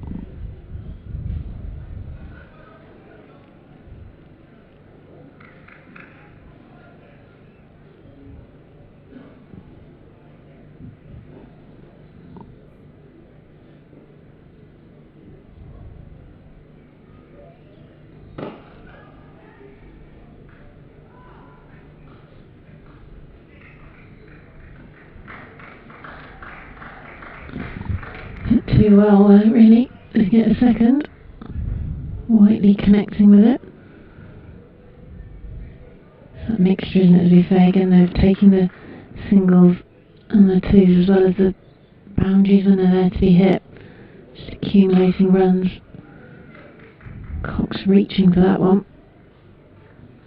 Only a single again to end that third over of Dunbeth. Yorkshire continuing to squeeze with a spin. Still got 2 overs from Lockie Ferguson as well that can count, and 2 from Fisher and Willie as well. 3 Yorkshire bowlers who opened up the innings. Well, they haven't hit the required rate yet, Worcestershire, at any over so far. 13 is the most they've got. They've done that twice. In the 10th over and the 4th over. But it's now over 14 runs and over they need. Matthew Fisher returns. 113 needed for victory here for the Rapids. The Vikings remain firmly in the box seat. Just a single. They'll try and put pressure on David Willey, but he knows that no chance of being a 2. Just make sure of the fielding. Even brought out the long barrier to make sure. Now they'll try and discuss a few more plans. Now it's Ross Whiteley on strike.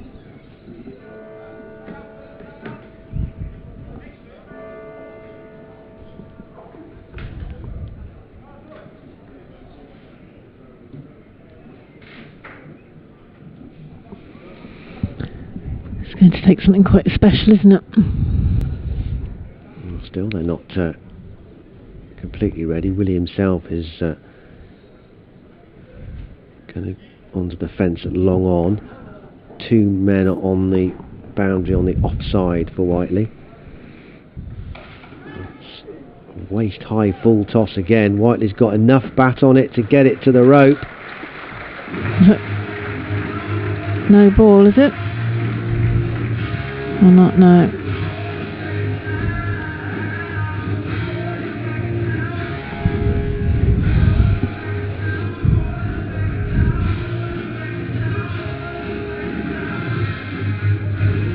Poor bowling from Fisher. A gimme there for Whiteley. We spent a long time setting the field as well. Yeah, if you bowl that, that undoes all the planning. Still changing the field around again. Just don't bowl a full toss. It's a good place to start. You don't want to just pop and tell him though. No. 109 at 4-3.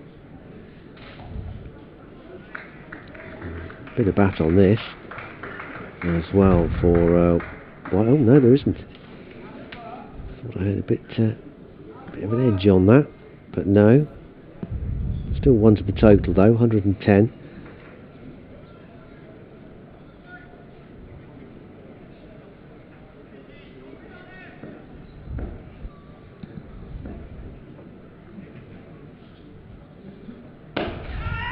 Could be in trouble.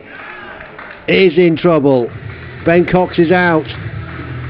A smart take again. We saw a lot of good catches in that position, both when Yorkshire were batting and now with the Rapids batsman at the crease. The captain, David Willey, grabs a really good one to get rid of Ben Cox for 6.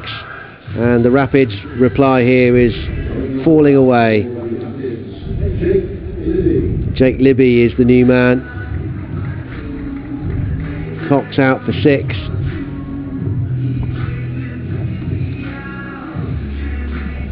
Yeah, that one was dipping on Willie as well, wasn't it?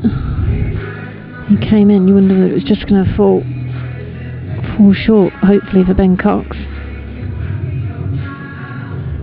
Was that 4 catches we've seen in that position tonight and a drop? That's where Lyde put one down. No, he didn't put it down here, he came to field here after.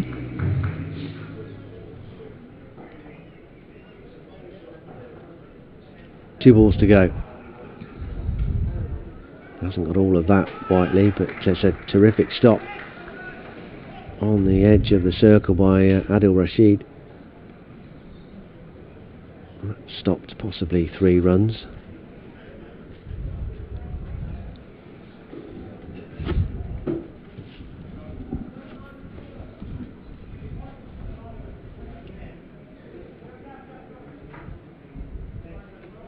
$111 for 4.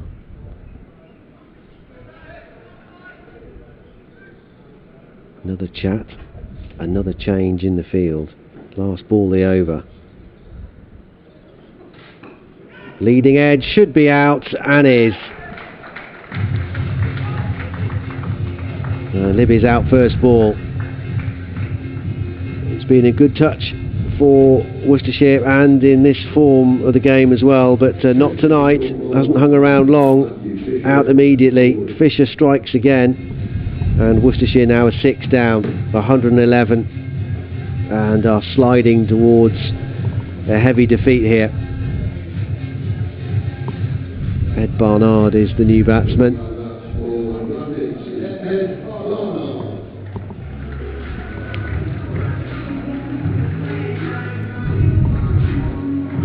She's saying tough ask to come in with a run rate now of just over 15. Even with Libby coming in, a lot of work to be done.